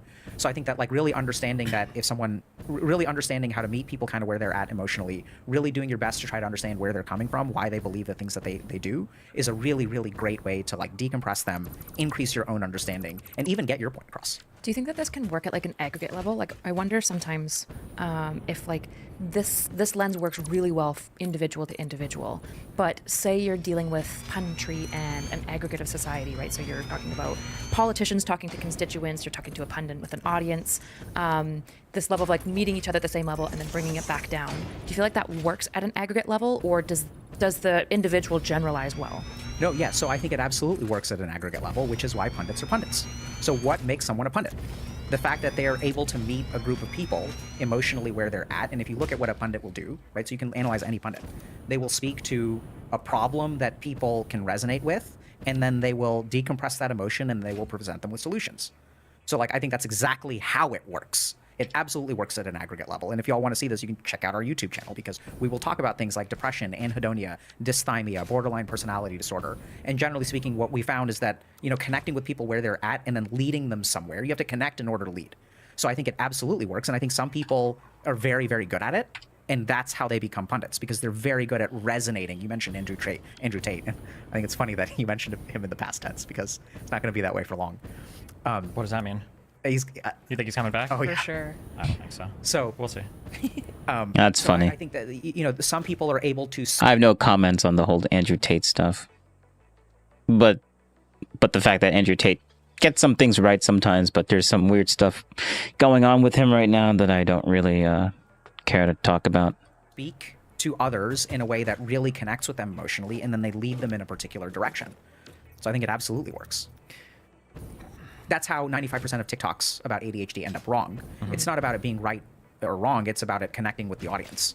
I feel like I disagree, but I don't know if I want the bend of this conversation to go more political or more just like mental health in general. Do you want to explore this? I wanted to ask politically, actually, specifically. Like, how do you... So, like, I hear this. Like, I understand what Alex Jones resonates with his audience, right? I understand why these various pundits resonate with their own audience base. The question is, how do you, like, bridge that political divide? How does a left-leaning speaker reach and connect with right-leaning voters and find connection? Maybe this is... Or can I... Yeah, no, because I had a very similar question. Like, I think the difference is... So earlier, it's funny, I said that physical health is a little bit... is definitely more narrowly defined as mental health, which is much wider defined, as opposed to, like, political health, which is undefined. So the challenge, I guess, I would give is, if I want to resonate with depressed people, hopefully, I'm not making content about I'm depressed and being depressed is actually awesome, and screw big pharma and screw coaches and screw everybody else trying to help us with our depression. We're going to be depressed and that's awesome. But I think for political content, it feels like the goal isn't to move people. The goal is to meet people where they're at and stay there. And so I feel like it's fundamentally a different type of, like, if I'm in like camp left or camp right, my goal not me personally, but like my goal as a pundit is to find all those people and scoop them up and just keep them in my camp. I'm not trying to challenge them or move them in a direction. Yeah, go ahead. Why do you think the goal is not to move them? Because they're in our camp, and the problem is just like the other side, and the goal is to just like reinforce the thoughts. Like, I'm looking to resonate, not to change, but just resonate to keep us all resonating with each other. Yeah. Why do you think that they're not moving? I think that they are moving, but I don't think they're moving in challenging directions. I think they're moving in ways that are like satisfying on a more like I don't want to say hedonistic level, but like Yeah. on a more like like if I'm going to, my idea would be if I'm going to a coach, I'm going here to be challenged. It's not always going to be like oh, we're chatting and having fun and you're just like telling me everything's cool and great and then I leave and I just feel awesome. Like at some point I imagine there's going to be some type of like confrontational, like this is a thing I need to work on. Or yeah, go ahead. I think that says a lot more about you. Sure, maybe. Right. So like spoken from someone who engages in political argument on the internet as your job. Sure. Right. So you're looking for challenge. But I don't think that, I think that says more about you. So sure. So I look for challenge because I'm awesome, okay? But I would say like most political stuff, if you watch it, and I watch a lot of political stuff, obviously, I feel like there's not a lot of challenging content. It's more... Yeah, as long as you're challenging yourself, it must be good, right? Because challenge is good. Challenge equals good. That's Destiny's super smart brain in action right there. Challenge equals good. And if you're not being challenged, you're not good. This is the enemy. Look at how bad they are. Super reductive, but whatever. There's no desire to foster any type of growth or movement in the audience. It's my perception. You tell me how I'm wrong. Go ahead. Yeah. So I mean, I think it's just like there's a certain way you're defining movement and growth. Yeah. Right. So like I don't know if y'all have ever donated. And actually, I remembered. So the thing that I can use against him, he literally just said it. Like well, we'll just go back a little bit because I let it play for too long. Are like satisfying on a more like I don't want to say hedonistic level, but like on a more like like if I'm going to, my idea would be if I'm going to a coach, I'm going here to be challenged. It's not always going to be like oh, we're chatting and having fun and you're just like telling me everything's cool and great and then I leave and I just feel awesome. Like at some point I imagine there's going to be some type of like confrontational, like this is a thing I need to work on. Or yeah, go ahead. I think that says a lot more about you. Sure, maybe. Right. Yeah, so like, that's spoken. That's the thing that was yeah. It says more about him than anything else. That's the thing. Destiny's trying to do something because of what Destiny wants to do. It's not a general problem of other people. This is a thing that's an issue with Destiny. So like if other people don't, if Destiny has an issue with like convincing people to like kind of like join their side and stuff like that, that's not a problem because of everyone else. It's a problem because of Destiny. And you could use that as an argument. That's not what he's saying technically, but that could be argued. And that wouldn't necessarily be... I mean, you could say... Nah, I won't even put that out there. But yeah, I won't even put that argument out there. But like, yeah, that's kind of like what he's saying. It sort of sounds like that. Or you could make the argument, I think. I think you could. From someone who engages in political argument on the internet as your job, right? So you're looking for challenge. But I don't think that, I think that says more about you. So sure. So I look for challenge because I'm awesome, okay? But I would say like most political stuff, if you watch it, and I watch a lot of political stuff, obviously, I feel like there's not a lot of challenging content. It's more, this is the enemy, look at how bad they are, and we're just going to talk about that the whole time and that's it. There's no desire to foster any type of growth or movement in the audience. It's my perception. You tell me how I'm wrong. Go ahead. Yeah. So I mean, I think it's just like, there's a certain way you're defining movement and growth. Yeah. Right? So like, I don't know if y'all have ever donated to a politician, but if you ever get on a politician's donor registry, they will hammer you with emails, texts. They are absolutely trying to get you to move in a direction, right? They don't want to, you donated $10 once. They don't want you to stop there. They're going to challenge you to donate again and again and again and again and again and again and again. I mean, like, one of my family members donated to a political campaign. They get 5 or more communications a day. So I think all of these pundits are trying to challenge people. They're trying to get them to move because the world is falling apart. And unless us good soldiers, us last bastions of righteousness, unless we adopt the challenge to protect our country and to save the world from everything falling apart, everything will fall apart. That's the mentality. Yep. It's really funny that you say that because she brought up Alex Jones earlier, and the only time I've ever heard him shut up for a second my entire life was when we were on stage in Austin, a show, and he just gave that exact rant. And I asked him, because I get so frustrated when pundits give these types of rants, I asked him, I was like, okay, let's say everything you say is true. What do you want your audience to do about it? What are they supposed to do? Because I feel like a lot of the pundits, there's no political action. It's just donate money or buy their products, and he had nothing to say for a good like 10 seconds. He just like kind of thought about it. It was like, okay, what is the point of this? It feels like, yeah, I guess to define my terms, when I say challenge somebody, not challenge you to donate more money, but challenge you to move thought paths. Like, again, if I'm going to like coaching or something, yeah, my understanding, I'm trying to move off of like a certain path, but I feel like the political stuff is just continued on. Yeah, go ahead. Yeah, but I mean, like, believe my stuff. Why don't you believe my stuff? That's the problem. You need to believe Destiny. That's the problem here, and you're not believing Destiny. So like this is the problem. Like, I understand, like, Dr. K is getting to the problem. He's experimenting, but like, wait, what is he gonna say? And I think that once again speaks more to your mind than it does to others. So like, if yes, this is not everyone else's problem. This is your problem, Destiny. This is a you problem. Why can't you convince other people? Because It's your problem. It's you are the reason why other people aren't being persuaded. You're not being persuasive enough. But the problem that Destiny runs into is that, well, actually, no, they do get into this. So ask, I would say 50% of human beings on the planet don't believe the solution has anything to do with changing their thought patterns, right? Like if you talk to people about, what's like we talked about tech the other day, like just earlier, like boomers.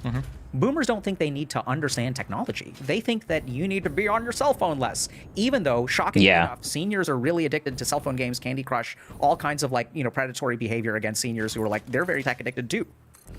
So I think that this conception that growth involves changing a thought pattern. Yeah, one of my family members, boomer, I think, probably.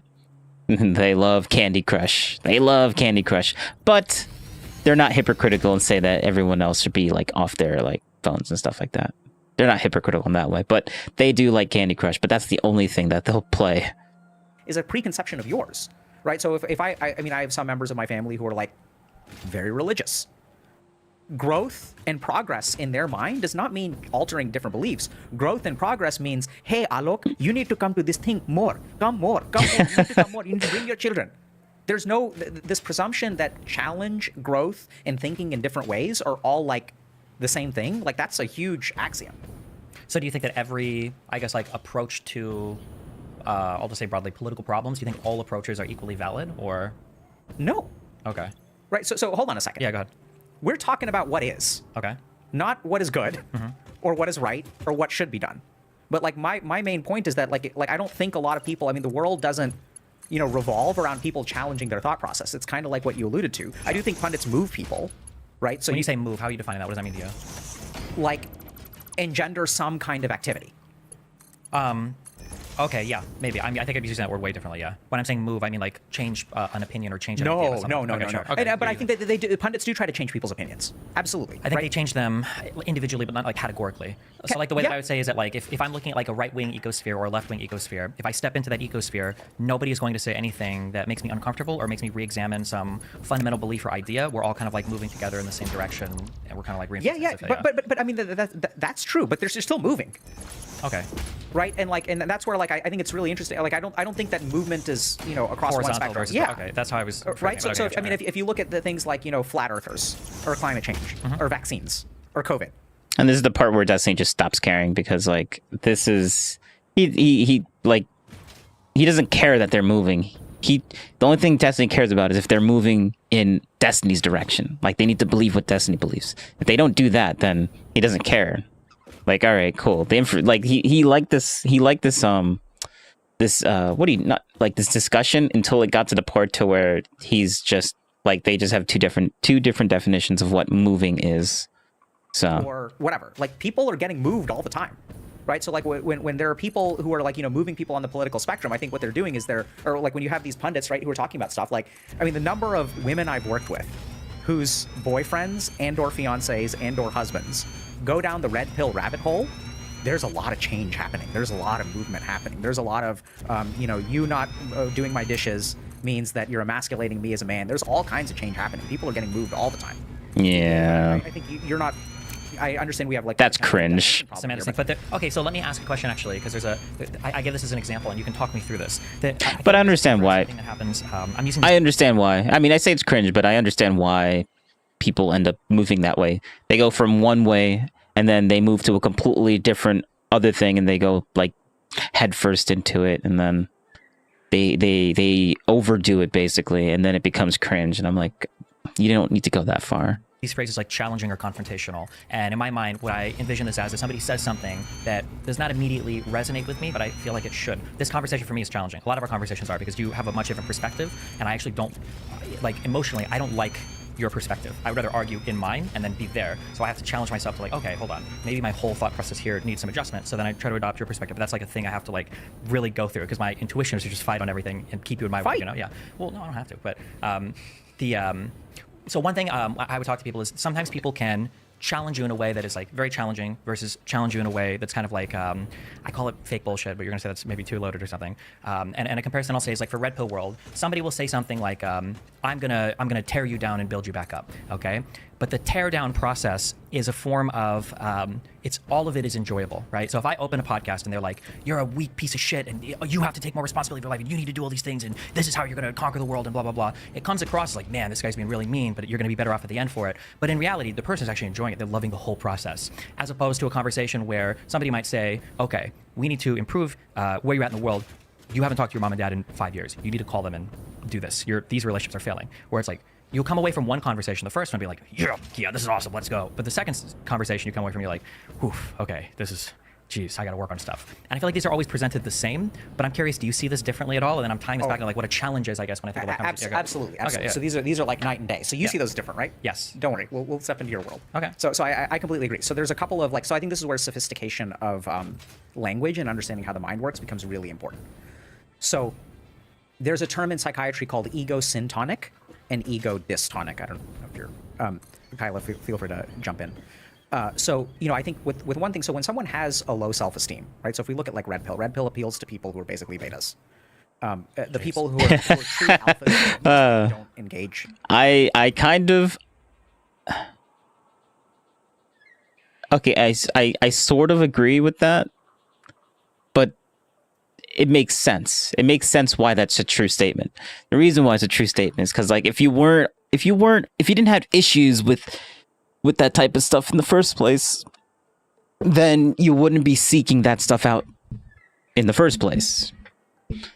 If you do have problems with it, it probably means that you're probably, for the most part, not able to do that, so you're seeking it out, and that's why you fall into that. Because actually, he explains it perfectly. Red Pill content, and I know that that's a very contentious. Red Pill appeals to people who are basically betas. People who are true alphas or sigmas don't engage in Red Pill content, and I know that that's a very contentious statement, but it is a true statement. The majority of people that I know in my life, and the patients that I've worked with, the clients that or at the very least, it intuitively makes sense. With the friends that I have, who would fit the criteria of alpha, consume or are not familiar with Red Pill content very much at all. So I think what you're describing about, I'm going to tear you down and build you back up is something that I would say is very ego syntonic. So that means that it aligns with this person's perception of themselves. So if I think I'm a piece of shit, and someone else comes to me and says, you are a piece of shit, I'm going to make you better. That fits with my understanding of the world. So you're absolutely right that this does not cause a challenge of my belief system. It actually resonates with my belief system, which is why it is so effective, right? So when I come to you and you say, hey, my tire is flat, and I say, no, it isn't, that's really hard. But if you come to me and you say, my tire is flat, and I say, yes, it is, now we're starting from the same place. Right, so I think we see this a lot in Red Pill culture. Why is Red Pill growing? It's because Red Pill is the only place that validates men's experiences. It's the only validation that they get. The rest of everything else, if you go and you complain about anything as a man today, especially you, I at least have some slack because I'm a minority. But if you go and you complain, the patriarchy, you're white, you're privileged. Don't worry, we're coming for you. That H-1B conversation. Yo. H-1B is not going to be a conversation for long. Sure. True. So I think that this is important. Where ego syntonic, so aligning with someone's perception of actually that quote within this video aged well too. No one really is talking about this anymore. Themselves is a great way to engage people. This is also what we see in political stuff. This is when I'm talking about emotional resonance. This is what I mean. So when you're trying to talk about the Inflation Reduction Act, and you're saying, when you look at I think people in America have it rough, don't get me wrong, but the rest of the world, I think we handled inflation objectively way better than many other parts of the world. And if you travel right now in the United States, the dollar is strong, right? So we actually did a decent job. I don't know if it's great. That's not my area of expertise. We did a killer job. God bless Joe Biden. I know what you're saying though, yeah. Right. So I'm just using some very broad strokes measures of inflation. The whole world had inflation. We had it less than other people. When I lose a kidney, walking up to me and telling me, hey, that guy lost 2, you should be grateful, doesn't work. Right? So this is the problem, is that even though we're doing better, it doesn't emotionally resonate with people. It's not syntonic with their experience. When you say we did a killer job, when I make $37,000. Dr. K is literally describing why Trump won. Even though all the stats and stuff or all the facts were supposed to be against him and everything, and the stock market's so great and stuff like that. Bro, people weren't feeling it, man. People weren't feeling it. a year, I go to the grocery store and a carton of eggs is $6. Like, that doesn't resonate. That's exactly the problem that anyway, I won't go. So that makes sense. This ties into the dystonia. Like, as soon as you say something that is dystonic, now the person's fight or flight, not necessarily fight or flight, but now we've activated the other part of the brain, and now any fact that comes after that's not going to matter because you've already given an experience that doesn't align with their perception of themselves or the world or whatever. Yeah, so I think it's a bit of a simplification, but like a great example of like egosyntonic versus egosyntonic is obsessive compulsive disorder versus obsessive compulsive personality disorder. Yeah. When everyone says, "Oh my God, I'm so OCD" because they need their things arranged, that's not OCD. That's obsessive compulsive personality disorder. People with OCPD require a rigid amount of organization, which they think is right. They don't think anything's wrong with it. Sure. People with true OCD understand that a lot of their thoughts are really, really messed up. So they have intrusive thoughts of things that are highly disturbing. Images of hurting their kids, hurting their parents. I've had patients who will have images of sexually assaulting people in their family. This is what it feels wrong to you. So OCD is usually ego dystonic. The person thinks that this is not right. Ego syntonic is that the person thinks that this is right. I have a friend who had OCPD, and we did it for a long time, and she said that was always a really big challenge, is that for OCPD, there were things around like all the scheduling breakdowns and all this stuff where like we would talk a lot about it, and she's like, it's hard because it doesn't feel like I'm really doing anything wrong. Like, wait a second. Is what's his face? Wait, I want to check something.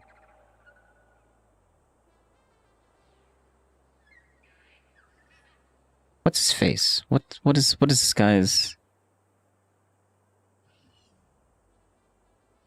Oh, Dr. K chats with Destiny.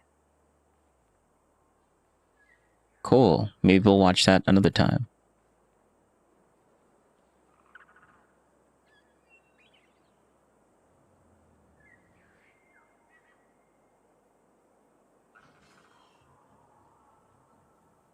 He's not live yet? Bro, what's going on?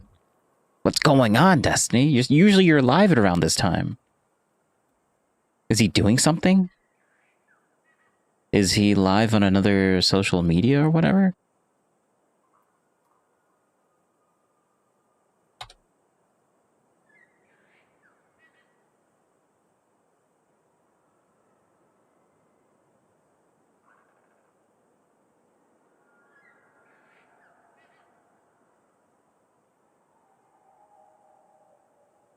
Destiny 2. This is the game. I'm not talking about the game. Alright, I guess he's just not live. He's doing something. I thought he would react to the scandal, but I guess not.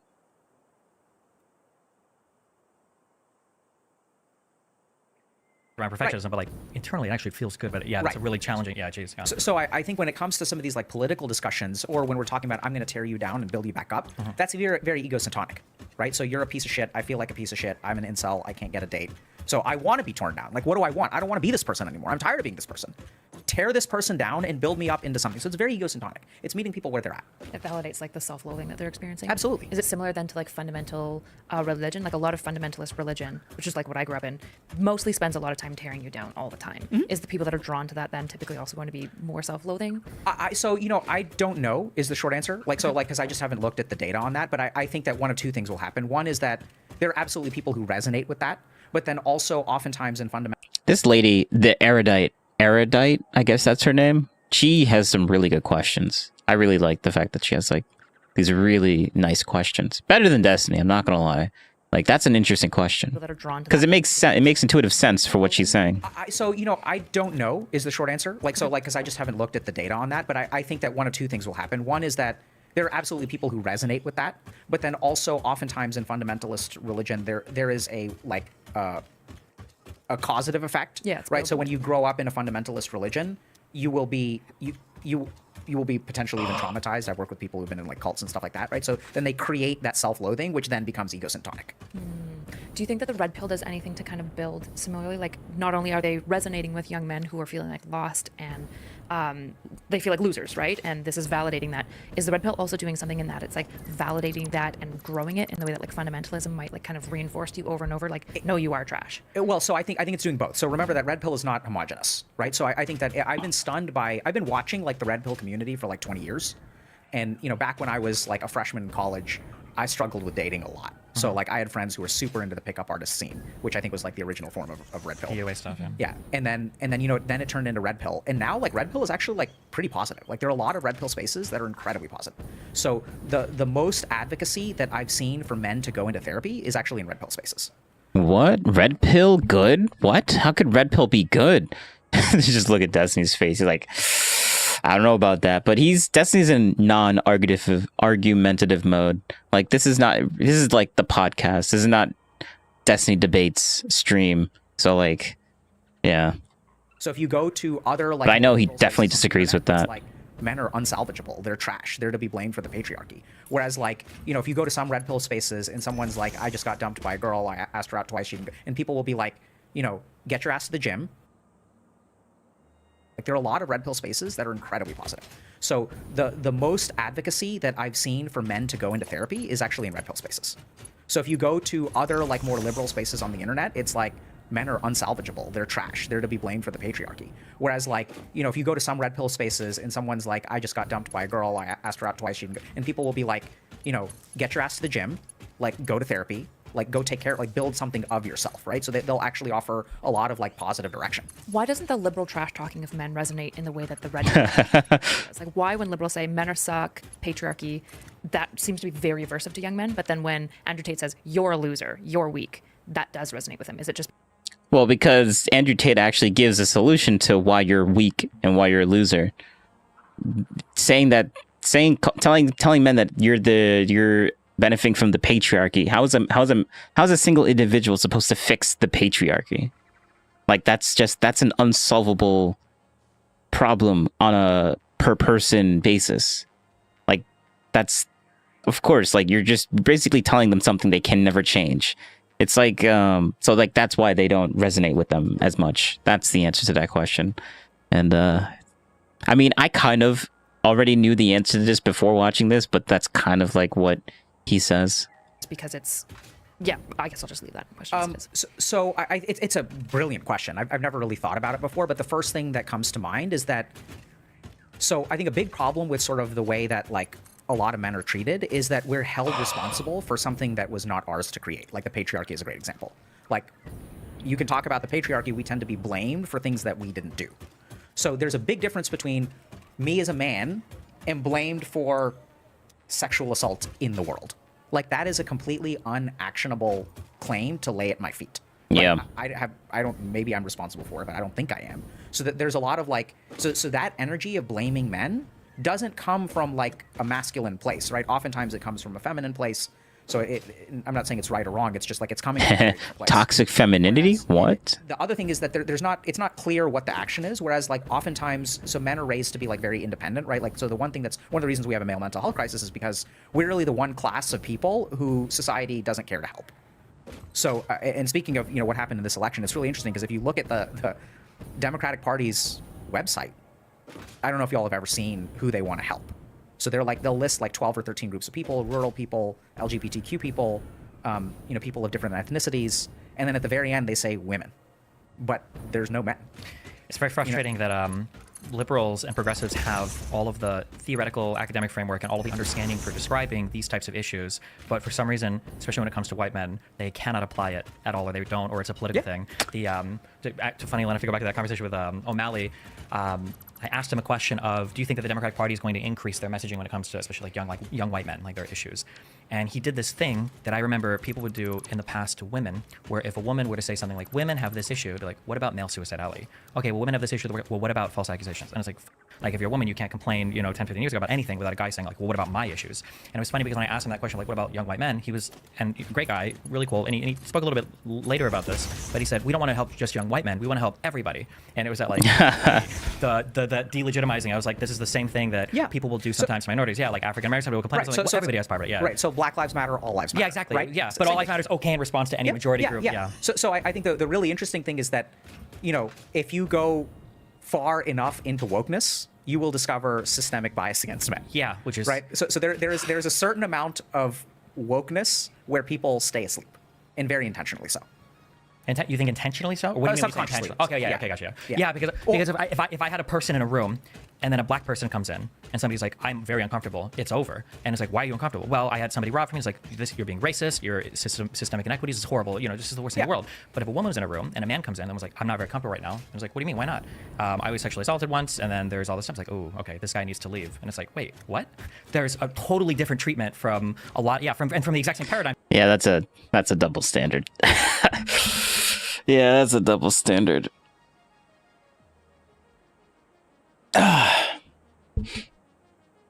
Because it's the same thing, but the outcome is that the guy has to leave if, well, the person's being racist, but like the guy is being racist by saying that, oh, I can't have this guy in here, I'm uncomfortable with this guy coming in because he's black. Like, that's the guy that said that is the one that's supposed to leave. But if the girl comes in saying, well, I've had this bad experience with men, it's not that it's not like the female isn't the one that's being sexist. It's the guy has to leave because, well, she experienced this, so therefore you're traumatizing her, so you should just leave. And I'm like, that is such, those two are basically mentally, or I don't even know what the word is, but they're the same. I don't know what the word is for what they're the same of, but they're the same rationale, but two different outcomes for the same type of rationale. One, they're both being either sexist or racist, but one, it's okay to be sexist, I guess, because of your past trauma, but it's not okay to be racist because of your past trauma. Yeah, that's the problem. You would imagine you analyze it somewhat similarly, but yeah, there's no space carved out. Yeah, I'll go back a little bit. A woman was in a room and a man comes in and was like, I'm not very comfortable right now. And I was like, what do you mean? Why not? I was sexually assaulted once, and then there's all this stuff. It's like, oh, okay. I need to go back a little bit more. Where people stay asleep, and very intentionally so. You think intentionally so? Or what do you mean subconsciously. Okay, yeah, okay, gotcha. Yeah, because if I had a person in a room and then a black person comes in and somebody's like, I'm very uncomfortable, it's over. And it's like, why are you uncomfortable? Well, I had somebody rob me. It's like, you're being racist, you're systemic inequities, it's horrible, you know, this is the worst thing in the world. But if a woman was in a room and a man comes in and was like, I'm not very comfortable right now, and I was like, what do you mean, why not? I was sexually assaulted once, and then there's all this stuff. It's like, oh, okay, this guy needs to leave. And it's like, wait, what? There's a totally different treatment from a lot, from the exact same paradigms. You would imagine you analyze it somewhat similarly, but that's what you would call a double standard. Yeah, there's no space carved out. Yeah. So I think it's like, I think something probably is hopefully going to happen. Like if we're lucky and things move in the right direction, something like what happened with feminism in the 60s should happen with men now, where like there needs to be, because I think this is really unfortunate, but you know, I spend a lot of time in male mental health spaces, and it's like pretty bad cesspools. Like no one's talking about organizing or doing anything about them. You know, it's just really venting spaces, which I think is a huge problem. And then there's one other thought that I had. Yeah, I blanked, but on the one answer possibly to Kyla's question too, for the why is it that when liberals tear down men, they don't resonate with it the same way that when the like the red pillars like Andrew Tate does. I think a lot of that reason is because when liberals do the tear down, what comes afterwards is not something that I think intuitively any of the men really want. But when Andrew Tate and them do the tear downs, what comes afterwards is intuitively what the men want. So when a liberal tears down a guy, it's like all the things that they're saying you're bad for are, for a lot of these guys, are things that there's versions of them that they aspire to, right? Maybe you're attacking their toxic masculinity, but they view it as an attack on all masculinity, and there are some masculine things they want, and he feels like this guy that's tearing me down doesn't want me to grow in any masculine way. But when Andrew Tate tears you down, it has to do with your lack of masculinity, and then that path forward is very empowering. Probably just feel very empowering, and the liberal path forward as a man, yeah. So I think you said earlier, you know, like people don't offer solutions, but I think that's one thing that Red Pill actually offers a lot. So they meet you where you're at, and they offer solutions to get better, right? So what's the solution? If I'm responsible for sexual assault across the globe because I have a penis, what do I do about that? And I think this is where exactly. Thank you. You also see something that I've seen in a very, very, you know, disturbing way as a clinician. So it's going to sound so bad. So, you know, sometimes I'll work with people who are addicted to substances or behaviors. And oftentimes what happens is there's so much trauma around that addiction, especially with their loved ones, that, you know, when someone, let's say, doesn't come home on time or maybe oversleeps or whatever, there's an automatic judgment of, okay, like you're using again, which is like fair enough from that person's perspective. That's been their experience, fair enough. But then there's a really tricky thing that happens. I think one of the hardest things as an addict is this period of time where you are doing the right thing, but people don't trust you.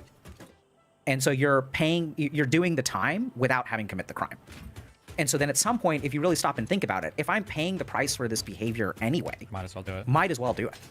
And I think this is something that is like so unsayable, but like this is also why I think a lot of the red people move in the direction that they do, is that I'm getting judged for being an asshole anyway. why would I be a nice guy and get shit on and be blamed for sexual assault? Like, if I'm doing the time, I might as well do some of the crime. I don't know if this is true or not, but like the story of Andrew Tate's life, man. I'm not advocating for sexual assault. I think even in the red pill spaces, that's not what they're talking about. But they're like, if you're going to treat me like an asshole, I'll just be an asshole. And I don't really know, though. It just sounds right to say that. So I think that there's a lot of stuff here where we're sort of like, society is creating this system. And I think, I don't quote the man often, but I think one thing that I really liked about Jordan Peterson is when Donald Trump won in 2016, there's a great interview between him and, I think, in Bill Maher, where everyone's talking about how like conservatives are so stupid. And Jordan Peterson is like, that's fine, you guys can think that, but like, what are you going to do about them? Like, they're here, they just elected this guy, they're not going anywhere. What's your plan to engage or deal with these people? And they just kind of laughed it off. Yeah, Destiny, what's your plan on dealing with these type of people? Just keep calling them delusional? Like, I don't know if that's working out for you. Like, it didn't, like, you ended up like losing the election because of that. And I think we see the effects of that in this election, where I think I'm sure you guys have looked at this, but if you look at demographic voting data, everyone was really, really convinced that with the overturning Roe v. Wade, like, women would show up in force and like, elect Kamala Harris. But the biggest shift actually I think we've seen in young people voting is actually young men used to vote predominantly liberal, and now they've crossed the midline and are voting conservative. And we're seeing that movement not just in the United States. I mean, we see this with like 4B in South Korea, if y'all are familiar with what's going on there, right? So there's like this kind of male advocacy is happening all over the world. Yeah. I had a thought while you were describing the addiction, doing the crime without doing the time thing specifically. It's kind of unrelated, but do you think that's why a lot of people are more successful in staying recovered if they move cities? Do you think, obviously there's like less of the triggers, but do you think part of it is that they get a new social network that just isn't making them pay the time? Absolutely. So, I mean, the short answer is absolutely. So I think we know a lot, like you alluded to. So triggers are important, cues are important. The friends that you... there's a great paper, I forget who it's by, but there's a great like sort of narrative review by an addiction medicine person. I'm blanking on the name. But he kind of talks about how like you basically can't maintain your same friend group and be in recovery. So oftentimes moving locations is like really, really important for finding a new friend group, being able to reinvent yourself. It's really interesting. There's a great paper on quarter-life crises, where one of the key things about a quarter-life crisis is actually so in order to successfully navigate a quarter-life crisis, you need either mental or physical distance from your existing life. So there's something very, very like environment, body, brain, mind connection, where if you're in the same space, and this is the biggest challenge that we run into, is that, I think the people that we try to help fundamentally are in the same space. And that changes so much. Like in terms of what your sensory inputs are, what kind of thoughts get triggered, what your cues are. So I think changing locations is like really, really important. I mean, when I went through my early life crisis, I went to India and spent like 3 months in an ashram. And that physical space is like really, really important for like reinventing yourself, rethinking, being away from all this like kind of indoctrinating influence, being away from all the judgment. So I completely agree. And then when we're talking more about like the young men, the doing the crime, doing the time, when I think a lot about like fulfilling prophecies, both self-fulfilling prophecies, but in this way we're actually talking about kind of societal fulfilling prophecies, right? Where in many ways we're punishing young men for sins that their ancestors did.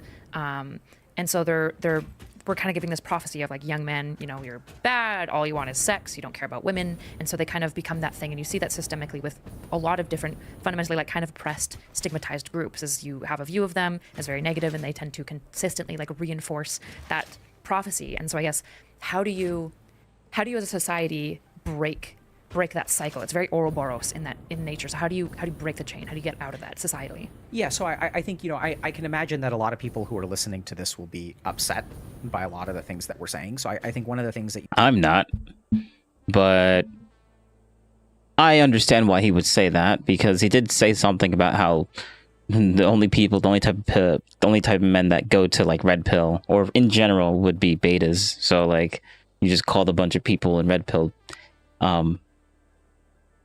or you just unintentionally called a bunch of people in, or you indirectly called a bunch of people in red pill betas. So I can understand that, but I don't really like, I understand why he said it, and I kind of agree. You really have to think about, and you're not wrong to be upset. I think one of the things you have to think about is like, what's but I'm not upset. So if you want to fix a problem, so I think when it comes to sort of fixing this problem, I've encountered a lot of anger, a lot of frustration, a lot of like, they don't deserve it, I deserve this. There's just a lot of that kind of energy that I encounter, which I don't think is necessarily wrong. Like, 1 out of 3 women will be sexually assaulted over the course of their life, and most likely by men. So that's a staggering number, right? Like 33%. It's crazy. So I think that there's a lot of understandable anger and frustration. At the same time, I think the main question is, if you really do want to fix this, what are you willing to do to fix it? Because as long as we keep on ostracizing men, like this is something that I hear a lot, which is like, it's not my responsibility to teach this dude how to communicate their feelings or whatever, which is fair enough. It's not your responsibility. But then whose is it? If you're in public advocacy, it is. I get very frustrated when people say that, where people say, well, this isn't my job to figure this out. It's like, okay, well, then don't message on it. Because it is incredibly frustrating and difficult, especially, and I give this perspective to my audience, I can argue about minority issues, transgender, because I'm not personally affected by it, so I can be dispassionate. I'm not like, it's a privilege that I have, that I don't have to be as like close to it emotionally. If somebody who's closer to it emotionally can argue it, then I think that's amazing. But if you're so compromised by the position that you find that you're making arguments that aren't in service to the goal that you have of getting more people in a certain area, then maybe don't talk about it. It's okay. Not everybody has to be an advocate for a particular thing, or not everybody has to be public messaging for a particular thing. Yeah. So I think I would even take it one step further, where I think you don't have to be you don't have to have a public platform or be an advocate to be responsible. Sure. I think fundamentally, I think the basic problem, and I don't say this like as a factual truth, but so who is going to take the responsibility? Yeah. Right. And if individuals are not willing to take the responsibility, then how do you expect the system to change?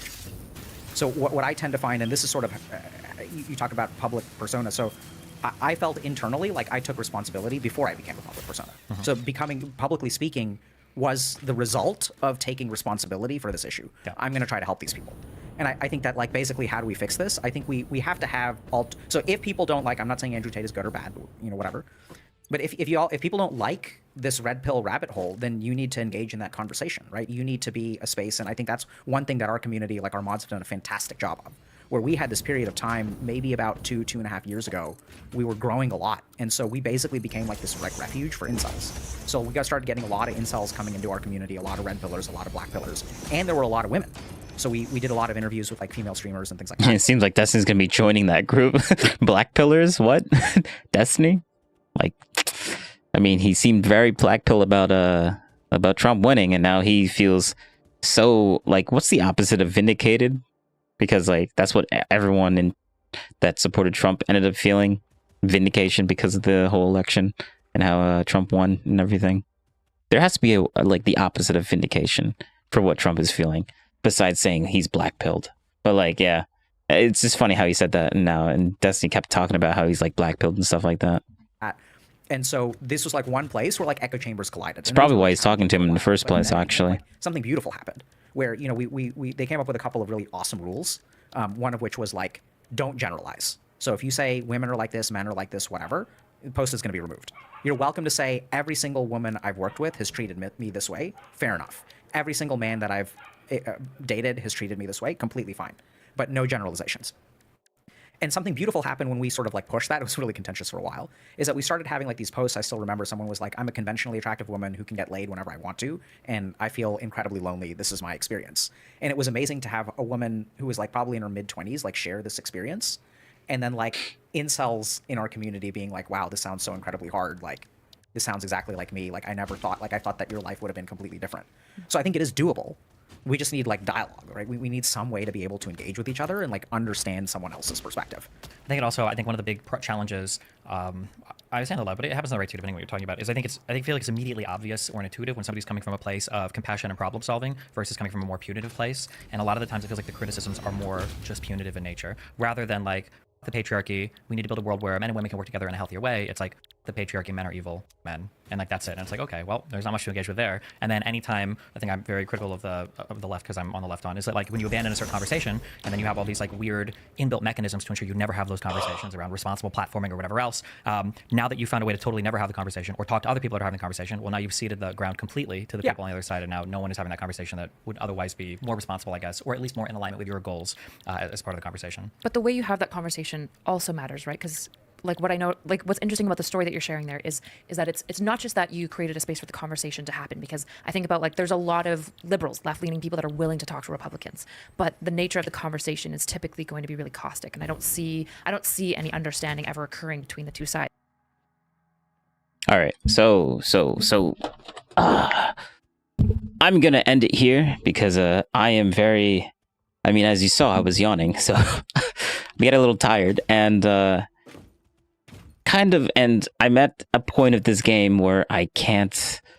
I already did so much work on like making the whole thing that I'm doing right now is just making power. Power is like all I'm doing.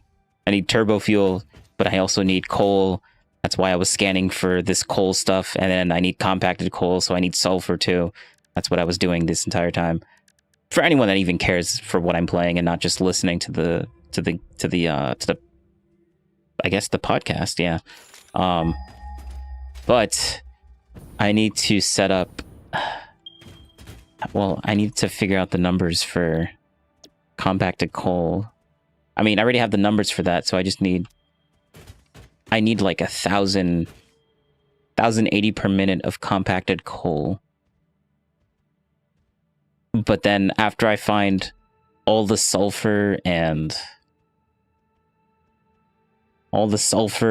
coal, I gotta route it to a specific location and then bring it back here. Like that's a whole thing that I'm gonna do another time, and I'm too tired to do that right now in the background.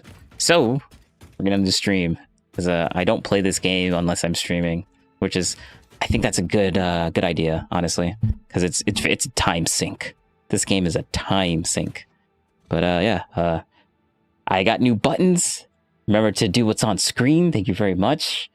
And yeah, thanks for watching. And I'm done. I'm gone.